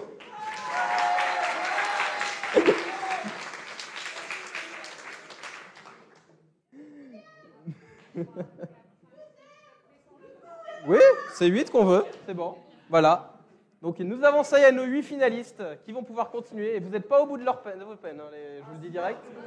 Voilà. Et non. Vous avez réussi le premier tour. Vous avez réussi à être le plus éloquent et vous avez accédé à la finale. Vous avez réussi du coup à remporter le plus de votes. Un peu comme un président en fait. Et ça tombe bien, car vous allez devoir candidater pour être le prochain président. Et pour ça, il vous faut un discours. Voici donc les règles du jeu. Vous allez avoir 20 minutes pour préparer un discours de 3 minutes à la candidature présidentielle. Durant ce discours, vous avez le droit à des notes, mais interdiction de lire. Oui. C'est un discours, tu fais ce que tu veux.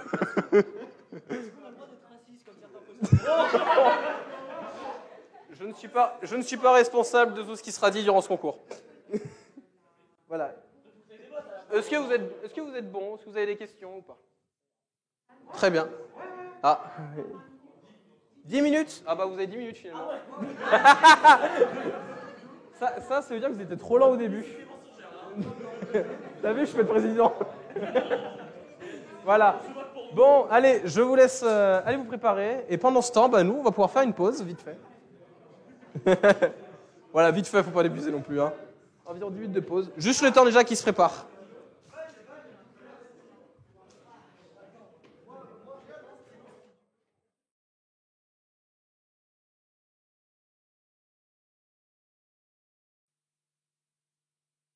Que ce truc. Ah, ça fonctionne. Quoi? Ok. Mon discours est important, dans le but qu'il rejoint exactement tout ce qui a été fait précédemment. Il est sur la croisade contre les idéologies. Prévenons-nous du mal intrinsèque que représentent les idéologies. Celles-ci ne sont en effet que des opinions ayant acquis une forme politique. On le rappelle, une opinion est un jugement que l'on porte sur un phénomène, une mode, un mouvement.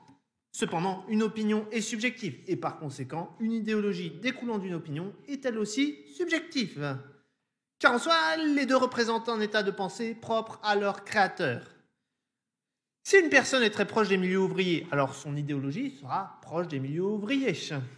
A l'inverse, si elle est bien plus proche des milieux un peu plus embourgeoisés, elle sera un peu plus conservatrice. Mais alors où est le problème? Il n'y a aucun mal à ce que les idéologies représentent la pensée d'une personne, me rétorqueront certains. Justement, le problème est lié à l'humain. Derrière l'idéologie, car il est faillible, personne n'est parfait.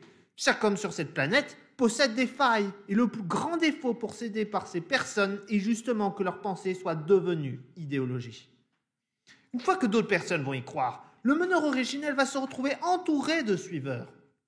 Pensant comme lui, s'enfermant assis dans la prison la plus insidieuse et la plus redoutable édifiée par l'humanité, le dogmatisme. Le dogmatisme est la non-remise en question de ses idées, qu'elles soient bonnes ou mauvaises. Il va enfermer le penseur dans une bulle agréable qui, lorsqu'elle éclatera, fera perdre à celui-ci toute rationalité et le fera céder à la colère, la rage, la tristesse. Ces si mauvaises conseillères lui feront faire des erreurs qui peuvent engendrer de graves conséquences. Ainsi, l'idéologie, par sa propagation rapide, va rapidement constituer un danger, non pas pour ceux autour, mais en premier lieu pour la personne à l'origine de celle-ci. Car isolée et sans personne avec un regard extérieur, un processus de manipulation avancé va créer un marionnettiste invisible, insidieux, inarrêtable. L'idéologie va prendre vie et dévorer tout sur son passage, devenant alors un monstre imaginaire subsistant dans la pensée humaine. Mais comment tuer cette créature, me direz-vous? Comment? La réponse n'est pas simple, car ce qui est mal peut aussi être le remède. Lorsque l'on confronte deux idéologies, tôt ou tard, leurs points les plus problématiques, les plus extrêmes, finissent par s'affronter. Et alors un compromis implicite peut s'en dégager. Une troisième idéologie, n'appartenant pas aux premiers interlocuteurs, se crée et celle-ci va, via son point de vue plus modéré et excluant les défauts des deux autres, fournir une réponse temporaire. Car l'homme dans sa grandeur ne peut vivre sans idéologie. Celui-ci ne peut pas se passer d'elle. Il y est attaché, car elles lui servent de guide, dans un monde qui exige de lui un comportement conforme. C'est ironique, à une autre idéologie. Sans elle, qu'aurait-il? Car même si les idéologies peuvent, à cause du dogmatisme de certains individus, devenir dangereuses, les plus ouverts finiront par donner la place à la raison plutôt qu'à des idées non réfléchies. Là où certains vont préférer suivre une voie toute tracée, agréable, confortable, où on ne leur demandera pas de réfléchir et qui les perdra dans un dédale de chemin où ceux-ci vont finir par obligation à avancer vers une fin parfois très funeste, ceux qui préféreront suivre leur chemin sortiront des sentiers battus, sauront affronter le regard d'autrui et les jugements de valeur sans jamais oublier de se remettre en question. Alors ils ne vivront jamais écrasés par une image qui n'est pas la leur. Et je vous demande de réfléchir à ceci, parce que durant tous les discours, est-ce que les candidats étaient dominés par ce qu'ils pensaient par la rationalité ou par leur idéologie? Je vous laisse réfléchir à cette question maintenant. Moi, c'est terminé.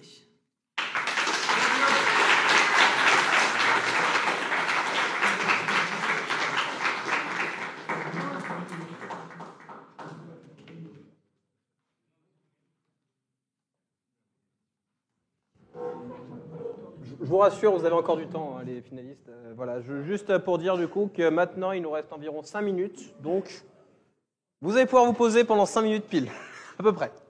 Voilà, à tout de suite.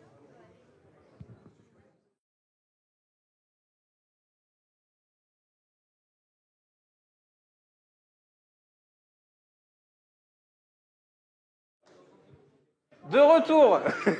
Ça y est, ça fait à présent 10 minutes que nos finalistes ont pu commencer à préparer leurs arguments. Et j'espère pour eux qu'ils arriveront à nous convaincre en 3 minutes. Sans plus attendre, commençons avec le premier candidat, Samuel Rigaud. Je te laisse venir. Il avait la partie contre de avoir la volonté, c'est pouvoir agir, et il a réussi à convaincre les jurys. Écoute. Je te laisse venir là. Voilà, donc je te souhaite un bon courage. Moi, président, avec Samuel. Bonjour à tous, j'espère que vous allez vraiment bien. Alors, je vais d'abord me présenter. Je me présente en tant que président, mais je suis quand même une personne normale, comme vous. Je ne me sens pas supérieur à vous. C'est le peuple qui doit donner les décisions les plus grandes dans ce pays. Mon but à moi, c'est pas de m'élever au rang de président juste pour la gloire, mais c'est vraiment pour le but de redresser la France et d'empêcher une personne malveillante d'être au pouvoir et de mettre le chaos dans ce magnifique pays. Donc, je vais aborder 2 thèmes dans mon discours. Tout d'abord, la répartition des richesses, car à mon avis, la répartition des richesses dans notre pays n'est pas forcément viable et ça nuit à différents domaines dans celui-ci. Et une cause qui me tient vraiment à cœur, c'est le développement durable, tout ce qui est lié à l'environnement, et je pense que c'est ce qui va être une solution pour améliorer notre avenir plus tard. Alors, tout d'abord, le développement durable. Je voudrais revenir sur notre mode de production. Donc, en France, la plupart des exploitations agricoles font de l'agriculture intensive, ce qui détruit nos sols, ce qui détruit le vivant, ce qui détruit notre richesse. Je voudrais plutôt revenir sur des plus petites exploitations, donc, qui se basent plus sur de l'agroécologie et pourquoi pas de la permaculture. Donc, de pouvoir travailler avec le vivant, de faire en sorte de produire tout en enrichissant les sols et non en les appauvrissant. Et effectivement, par exemple, on peut citer la production de viande. Pareil, on fait de l'agriculture intensive. Et le pire, c'est que tout ce qu'on produit, que ce soit viande ou légumes, généralement, nous l'exportons dans d'autres pays. Et nous mangeons de la viande ou bien des aliments, que ce soit légumes, céréales, etc., mais qui viennent d'autres pays. Parce que pour nous, ça nous rapporte plus de vendre à ces pays-là et d'acheter moins cher. Sauf que le problème, nous, on a de la nourriture de moins bonne qualité. Ensuite, pour la répartition des richesses, il y a énormément de personnes dans ce pays qui sont riches, milliardaires, sans forcément avoir travaillé toute leur vie comme le font certains. D'ailleurs, certains qui n'ont pas forcément assez de revenus pour pouvoir subvenir assez à leurs besoins et à ceux de leur famille. Et donc, le fait d'essayer de répartir les richesses, je ne compte pas le faire seul parce que je n'ai pas les compétences. Il faut s'entourer d'experts afin de pouvoir trouver les meilleures solutions, mais il faut se bouger pour pouvoir réaliser cela. Et ensuite, une fois qu'on a assez réparti les richesses, il y en a une partie qui pourra aller au peuple, aux étudiants, une partie qui pourra servir à développer la santé, améliorer la structure de nos hôpitaux. Ça pourra aller à l'agroécologie, à l'agriculture et à la recherche.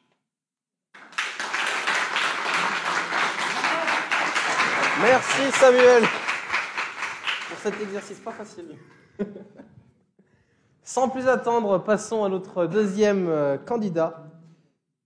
Je demande à Aurel Racher de venir. Aurel, qui avait la partie pour sur la mort et le dernier passage de la vie. J'espère que tu es prêt. Non, bah c'est pas grave. Moi, président, avec Aurel.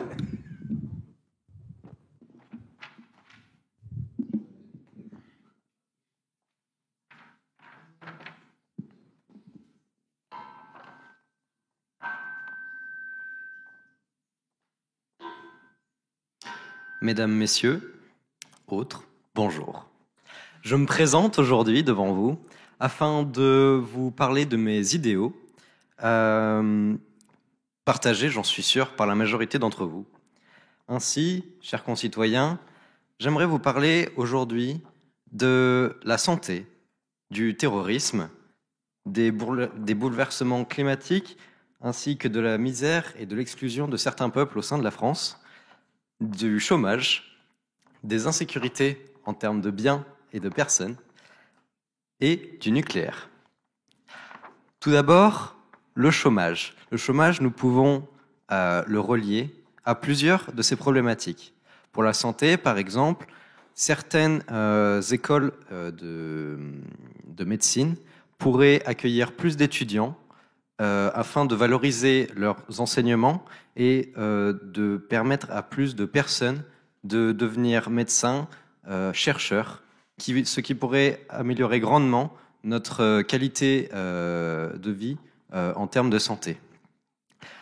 Cet argument tient également pour les écoles de police, par exemple, afin d'améliorer la qualité de nos policiers, évidemment, ainsi que d'augmenter leur effectif, ce qui pourrait permettre de rassurer la population française et de garantir un soutien permanent à cette même population.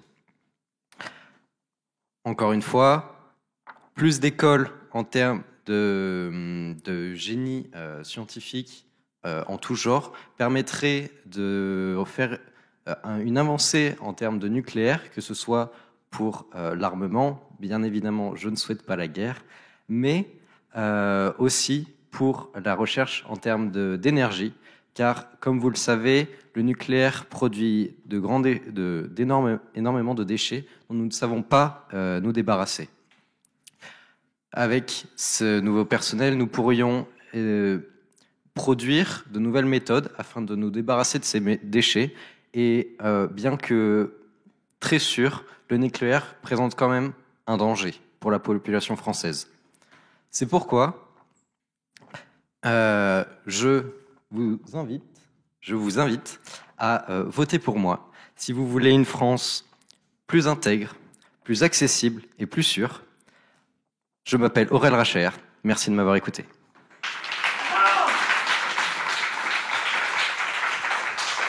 Merci. Merci beaucoup. Nous allons pouvoir passer au troisième candidat. Maya.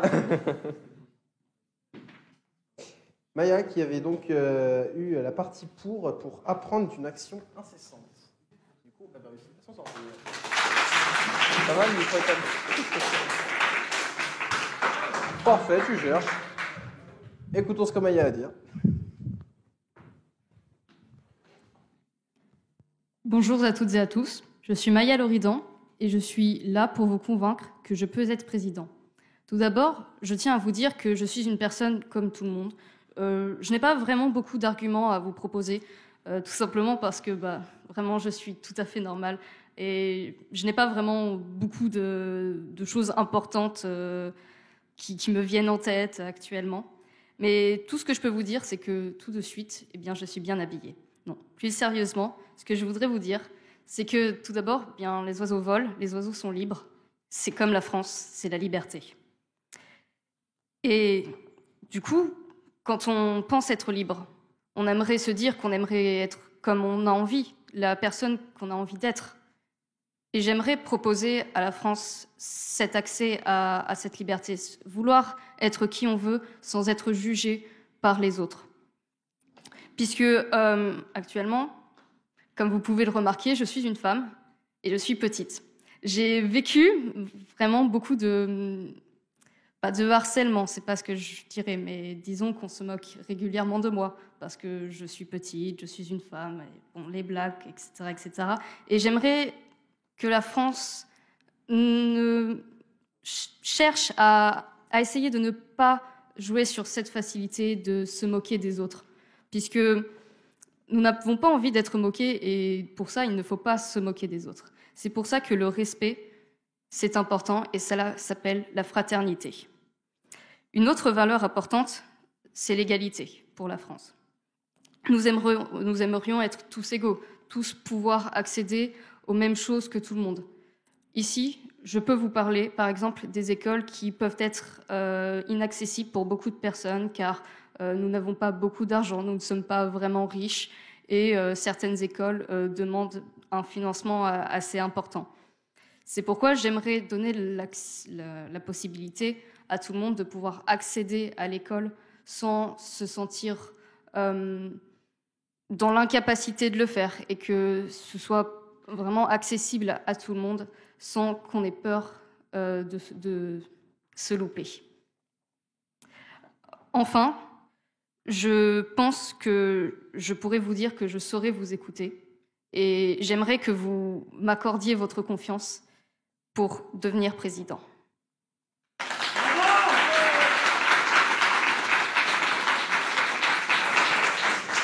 Merci Maya. Nous allons pouvoir passer du coup à la quatrième personne, je vais voir. Florian Rajoy. Oh mais j'y arrive jamais. Oh c'est bon. Hein. Attends, tu vois, la refait. Florian Rajoy.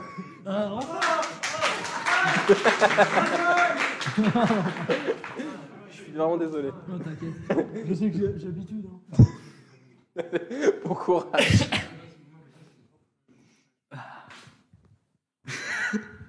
Pardon. Françaises, Français, je suis ici présent devant vous afin de vous exposer mes points de vue sur la campagne et sur toutes nos terres que nous abandonnons dans la pauvreté et dans le déni pour certaines régions, comme par exemple la Creuse. Mais j'aimerais, dans mon programme politique, axer exclusivement mon programme sur la refonte complète de la navigation vers les campagnes. Par exemple, je voudrais mettre en place un réseau national d'hyperloop à l'intérieur de notre belle terre française. Mais aussi, j'aimerais accorder plus d'aide aux agriculteurs et à tous ces métiers qui nous permettent de vivre tous les jours de par de leur bonne production et leur bonne nourriture. Donc, pour agir pour cela, je vais accentuer toutes les aides financières proposées par la Sécu en proposant par exemple le fait que pour une vache achetée, vous aurez 2 vaches offertes. Mais à part ça, j'aimerais aussi leur faciliter l'accès à de nouveaux agriculteurs à ce métier qui est vraiment fermé, en leur permettant d'avoir des prêts plus facilement pour l'achat de tout leur matériel agricole, tels des tracteurs ou encore des engrais.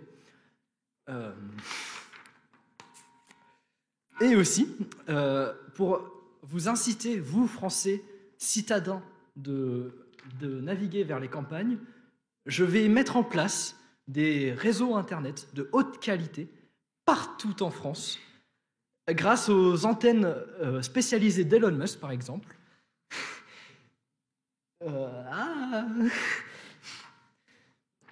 Mais principalement, je vais aussi limiter tout import venant de l'extérieur de la France au niveau alimentaire, afin de privilégier le commerce local ainsi que les petits agriculteurs locaux. Donc, c'était Florian Rajoy, votre futur président de la République. Vive la République et vive la France!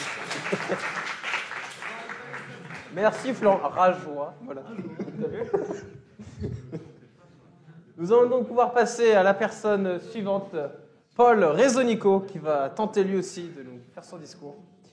Paul, qui avait du coup la partie contre sur le thème « Apprendre est une action incessante ».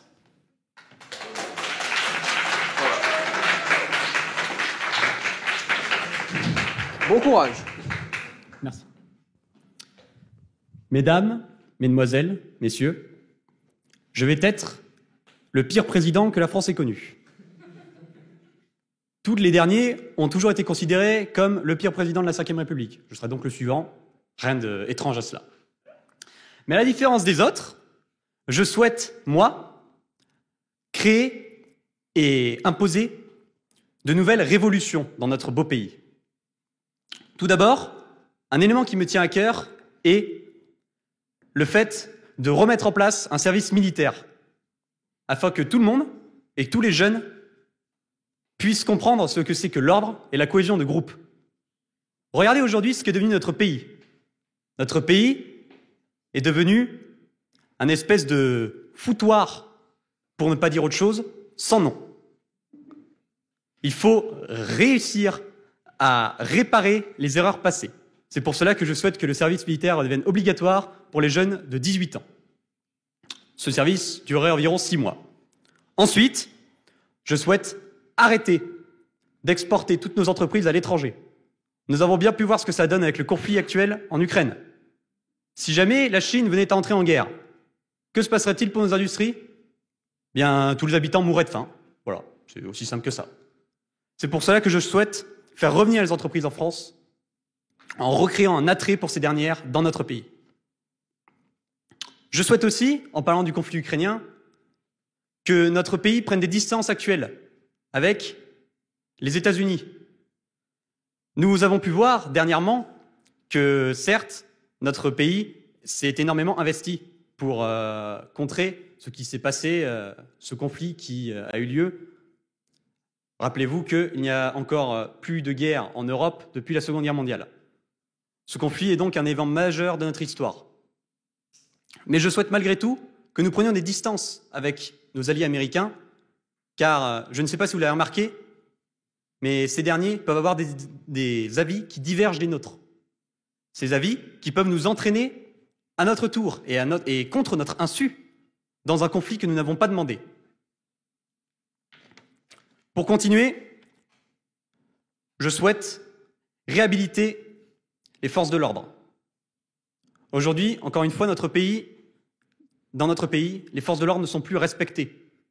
Quand on voit un policier municipal dans la rue, on a plus envie de se moquer de lui plutôt que de dire « Waouh, c'est un membre des forces de l'ordre ». Et je souhaite que cela change particulièrement. Voici les premiers mots de mon quinquennat, peut-être. C'était Paul Rezonico. Vive la République, vive la France et vive Rias.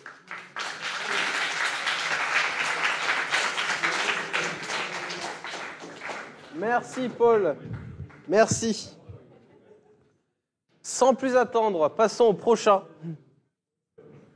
Gaëtan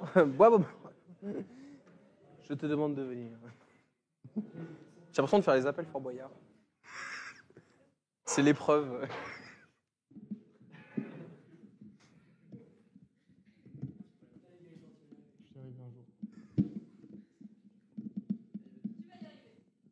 Au pire, tu t'agenouilles un peu, ça marche aussi.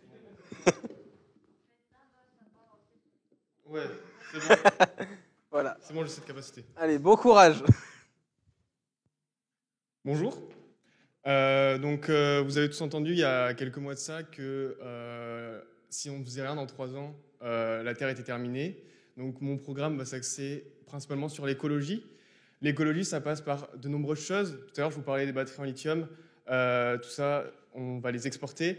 Donc ce qu'il faut faire, c'est premièrement essayer, pour tout ce qui est par exemple voyage ou autre, si c'est à l'intérieur de la France, donner des moyens pour que toutes les populations puissent voyager à frais extrêmement réduits, que ce soit un pass à l'année pour utiliser tous les transports en commun ou autre, ça va permettre de réduire la pollution.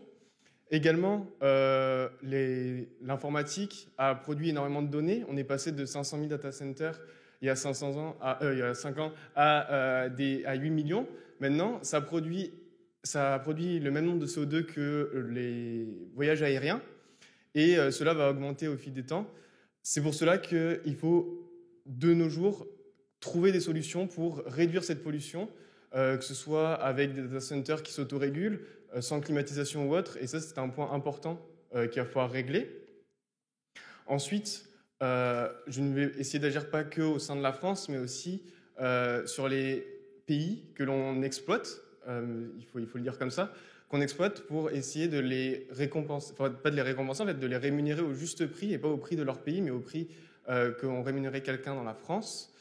Et un autre point important, ça va être les étudiants, que ce soit les écoles ou les logements. Il y a 2 problèmes principaux. Les logements, il y a certaines villes où le logement est extrêmement cher. Augmenter les APL ne va pas aider à réduire le prix des logements. Les logements juste suivront ça. Je pense qu'une des principales actions à faire, c'est de bloquer ce prix des logements dans certaines villes afin qu'ils arrêtent d'augmenter non-stop. Et ensuite, de faire des écoles, des formations accessibles par tous, publiques, dans l'ensemble des domaines, que ce soit dans l'art, dans l'informatique, dans les sciences, dans la littérature, etc. Et ne pas avoir des formations qui sont uniquement privées et donc qui obligent certaines personnes à faire des prêts ou à ne pas du tout y aller.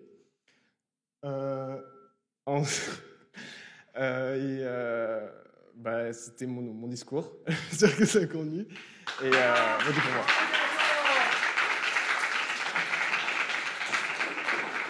Merci. Merci beaucoup. Nous avons bientôt fini, il nous en reste encore 2.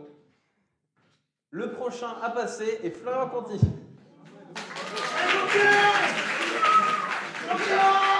Florian Conti, qui avait la partie pour. Oui, qu'est-ce qu'il y a ? Ah oui, il faut que tu passes. Du coup, je te Parce que là. dire. Qui avait la partie pour dans Il y a une beauté subtile dans le mal. Voilà. Est-ce que tu es prêt ? Ouais, on va dire oui. On va dire oui. De toute façon, je crois que j'ai pas le choix maintenant. Oui, voilà, t'as pas le choix, c'est bon, t'es devant, tu vois.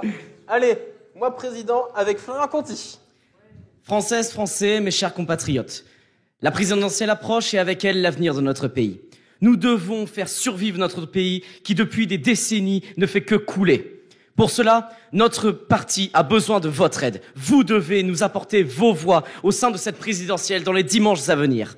Notre parti propose un programme simple. Nous ne faisons pas de promesses en l'air. Nous ne voulons pas vous faire croire à une vie paradisiaque où vous pourrez avoir des grandes maisons, voire des manoirs, où vous pourrez tous rouler en Porsche, en Lamborghini. Non, nous voulons une France juste, où tout le monde peut vivre avec un niveau égal, où tout le monde peut vivre sans surveiller s'il a assez d'argent pour finir le mois. Pour cela, nous devons mettre en place des impôts sur les personnes les plus riches et réduire les impôts sur les personnes les plus pauvres. C'est une promesse faite depuis des décennies, mais qui n'est jamais tenue. Nous devons faire cela.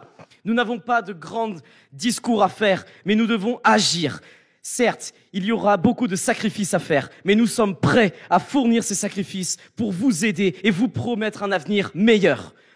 Nous allons donc faire cela et vous promettre de vivre dans une société où vous n'aurez pas tous les jours des conflits, où on ne vous dira pas que la Terre sera morte dans 3 ans à cause de l'écologie. Pour cela, nous devons mettre en place d'autres mesures. Les éoliennes sont un moyen qui est faux. Ce ne sont que des fausses rumeurs que l'on vous apporte. Nous devons maintenir le nucléaire car c'est la seule énergie qui nous permet aujourd'hui de fournir à tous de l'énergie équitable. Nous devons faire baisser le prix de toutes ces énergies que vous ne pouvez plus vous payer. Pour cela, votez pour nous. Notre parti vous aidera. Dimanche, montrez-nous votre détermination. Nous sommes avec vous. Votez pour nous. Votez pour notre parti. Vive la République, vive la France et surtout, vive le peuple!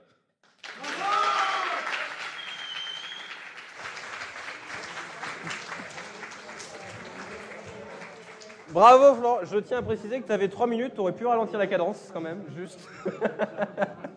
Tu aurais pu t'étendre un peu plus. Notre dernier candidat, s'il vous plaît, un petit peu de silence. C'est... M'en fous. Notre dernier candidat, Matteo Nadler Camporsi.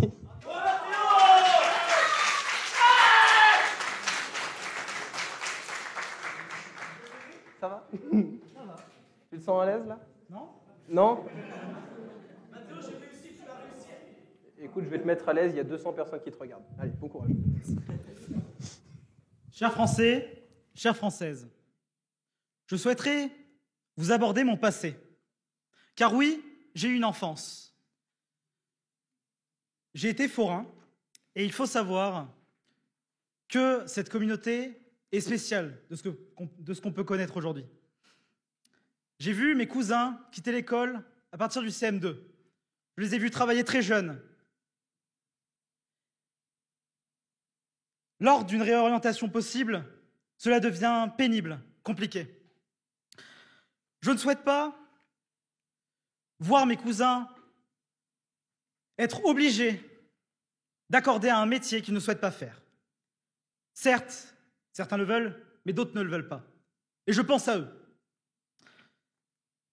Pour cela,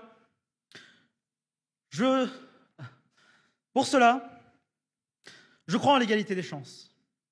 Je pense que cela contribue au plafond de verre et que moi, en tant que forain, je suis en capacité de bloquer ce plafond de verre, de le briser, de le détruire, de le réduire à néant. J'offrirai une éducation juste à des gens ayant quitté l'éducation trop tôt.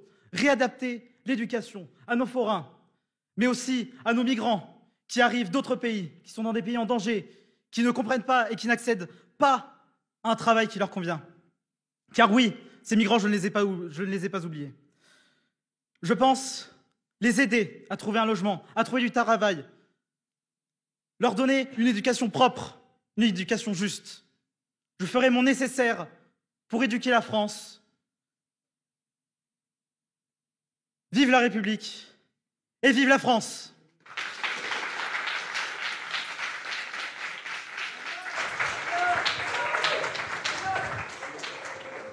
Merci Mathéo.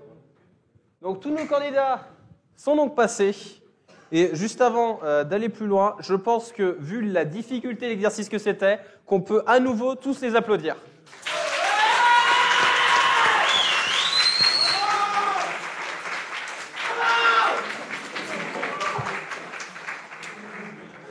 Cependant, il y a à la fin qu'une seule personne qui devient président, évidemment. Ah non, vous n'êtes pas tous présidents, vous n'avez pas tous gouverné. Il n'y aura qu'un seul gagnant. Et c'est à vous, dès à présent, de voter. Dire un petit mot avant que tu reprennes. Il n'y a pas de souci. Donc, tout le jury, et puis on voudrait remercier tous les étudiants qui ont participé, et surtout la super équipe d'organisation qui a bossé comme des fous depuis plusieurs semaines. D'accord? Donc, Pan, qui est à l'initiative de ce concours d'éloquence. Bravo!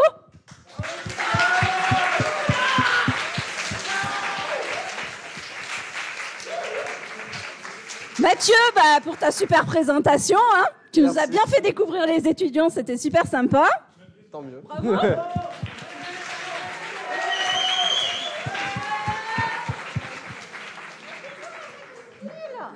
Les deux étudiants à la technique, donc Théo qui nous a passé les belles photos, bravo.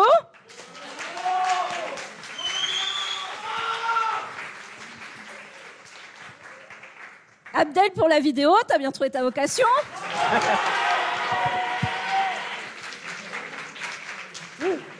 Et puis bien sûr, Hamelin, tu vas te lever, sans qui, tout ça, ça aurait pas été possible de filmer le son et tout ça.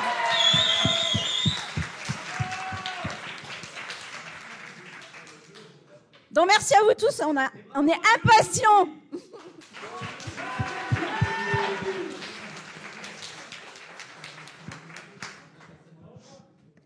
C'est parfait, moi j'ai des remerciements aussi, j'ai plus besoin de les faire. Il y a tout qui a été fait, c'est parfait. Donc nous allons pouvoir passer aux résultats. Donc je demande à tous nos finalistes de venir. S'il vous plaît.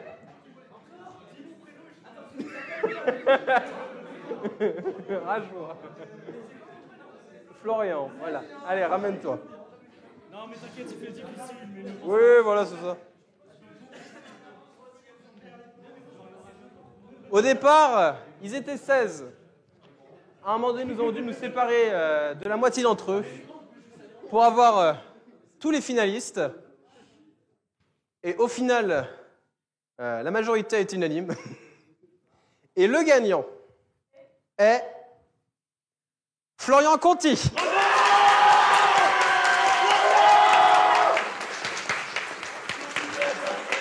Florian Président! Eh bien, écoute, bravo. Merci. Et tu sais quoi? Vu que tu as gagné, tu as le droit de faire un discours de gagnant. J'ai combien de temps pour me préparer? Maintenant. Non, mais déjà, merci à tous pour les votes, évidemment. Merci à Monsieur Navarrete pour avoir organisé ça, parce que c'était quelque chose de très intéressant et surtout de très interactif, parce que bon, vous, ici, vous voyez les demi-finales où on n'a parlé pas beaucoup de temps, et le discours en tant que président, mais il y a eu aussi des phases de qualification en cours qui étaient vraiment beaucoup plus, comment je pourrais dire ça, énergique, où on avait fait d'abord des débats seuls, ensuite on avait fait des débats en groupe et c'était aussi très intéressant, donc merci pour ça. Et puis voilà, merci à tous pour les votes et j'espère que ça vous aura à tous plu. Et merci aussi à tous les autres participants parce que c'était très intéressant de faire tout ça, donc merci. Bravo, bravo. Je te rassure, t'as pas gagné qu'un discours. T'as pas gagné qu'un discours à faire. Tu repars déjà avec ce magnifique trophée qui est énorme. Il est hyper lourd, j'annonce. Fais gaffe. Attention. 1, 2, 3. C'est bon, ça va. Voilà. Tu...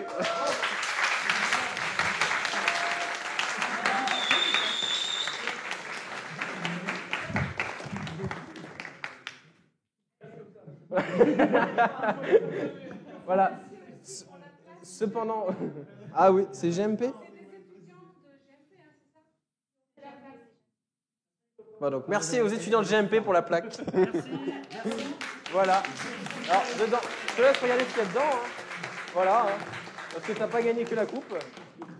Voilà. Voilà. Ah bah oui, bah aussi. Voilà. S'en occuper.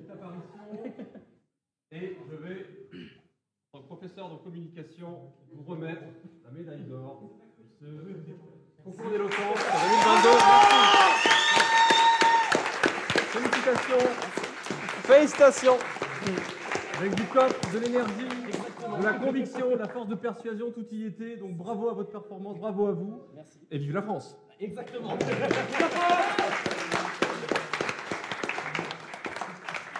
Bravo Florian en effet, et bravo aussi à nos finalistes qui ont réussi tout de même à se qualifier jusqu'en finale, qui repartent avec une médaille d'argent et un truc, je sais pas ce que c'est. Alors, je vais remettre à Mathéo sa médaille finaliste avec un petit cache. Alors, pour la petite information, il s'agit d'un cache caméra sur ordinateur. En fait, c'est très pratique. Donc, merci le service communication, merci Marie-Sophie Fajol. Et Merci en général. beaucoup. Voilà. Non, mais c'est important. Le relais a été fait par Marie-Sophie. Merci. Allez.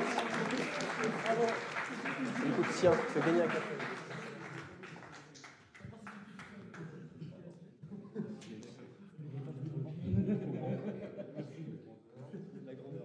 Tiens. Oh, merci. C'est toi qui me dis alors. Je suis très content.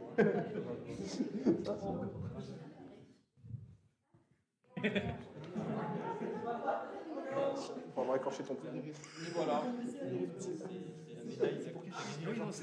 Et enfin, nous pouvons remercier tout de même nos demi-finalistes qui, malgré tout, même s'ils n'ont pas réussi à se qualifier en finale, ont réussi à passer les qualifications.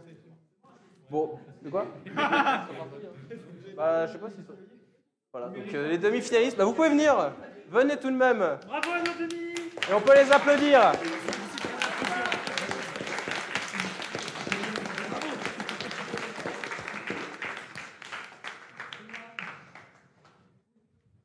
Qui repartent avec une médaille de bronze et un stylo.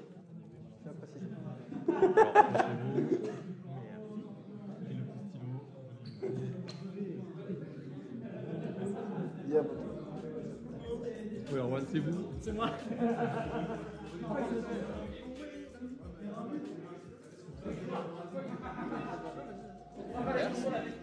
Monsieur Bass.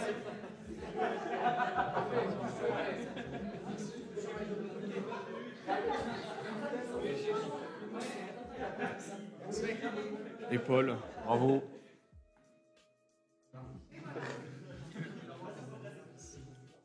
On a quand même une belle brochette de gagnants. Et en fait, il reste la médaille de Il Théo reste- qui a dû partir, qui s'excuse. On lui remettra en temps voulu. Voilà, Théo Verne. Très bien, merci pour la précision. On peut encore une fois les applaudir.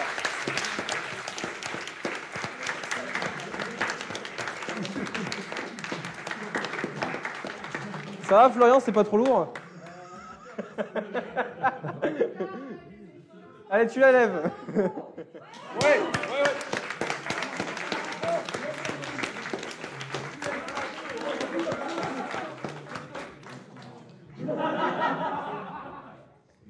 Très bien, donc je vous remercie encore une fois pour votre participation et pour avoir joué le jeu et pour tout ce que vous avez réussi à faire, notamment la finale qui était vraiment très difficile tout de même à faire, surtout en 10 minutes, les 20 minutes. Voilà, merci à vous tous. Il y a juste un remerciement spécial que je veux faire pour celui qui a designé ce logo. Eva, merci. Pour rajouter un petit mot aussi de Delphine Dacier. Le quoi Vous pouvez. Et un dernier petit mot pour conclure. Vous avez aussi les remerciements, les félicitations de Delphine Dacier qui a dû nous quitter, qui vous encourage pour la suite et qui demande à revenir parce qu'elle a vraiment apprécié ce moment d'éloquence. Voilà, merci à elle.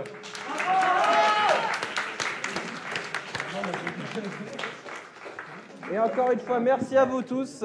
Donc, cet événement touche à sa fin. Oh, vous inquiétez pas, c'est pas grave. Merci à vous tous et bonne soirée.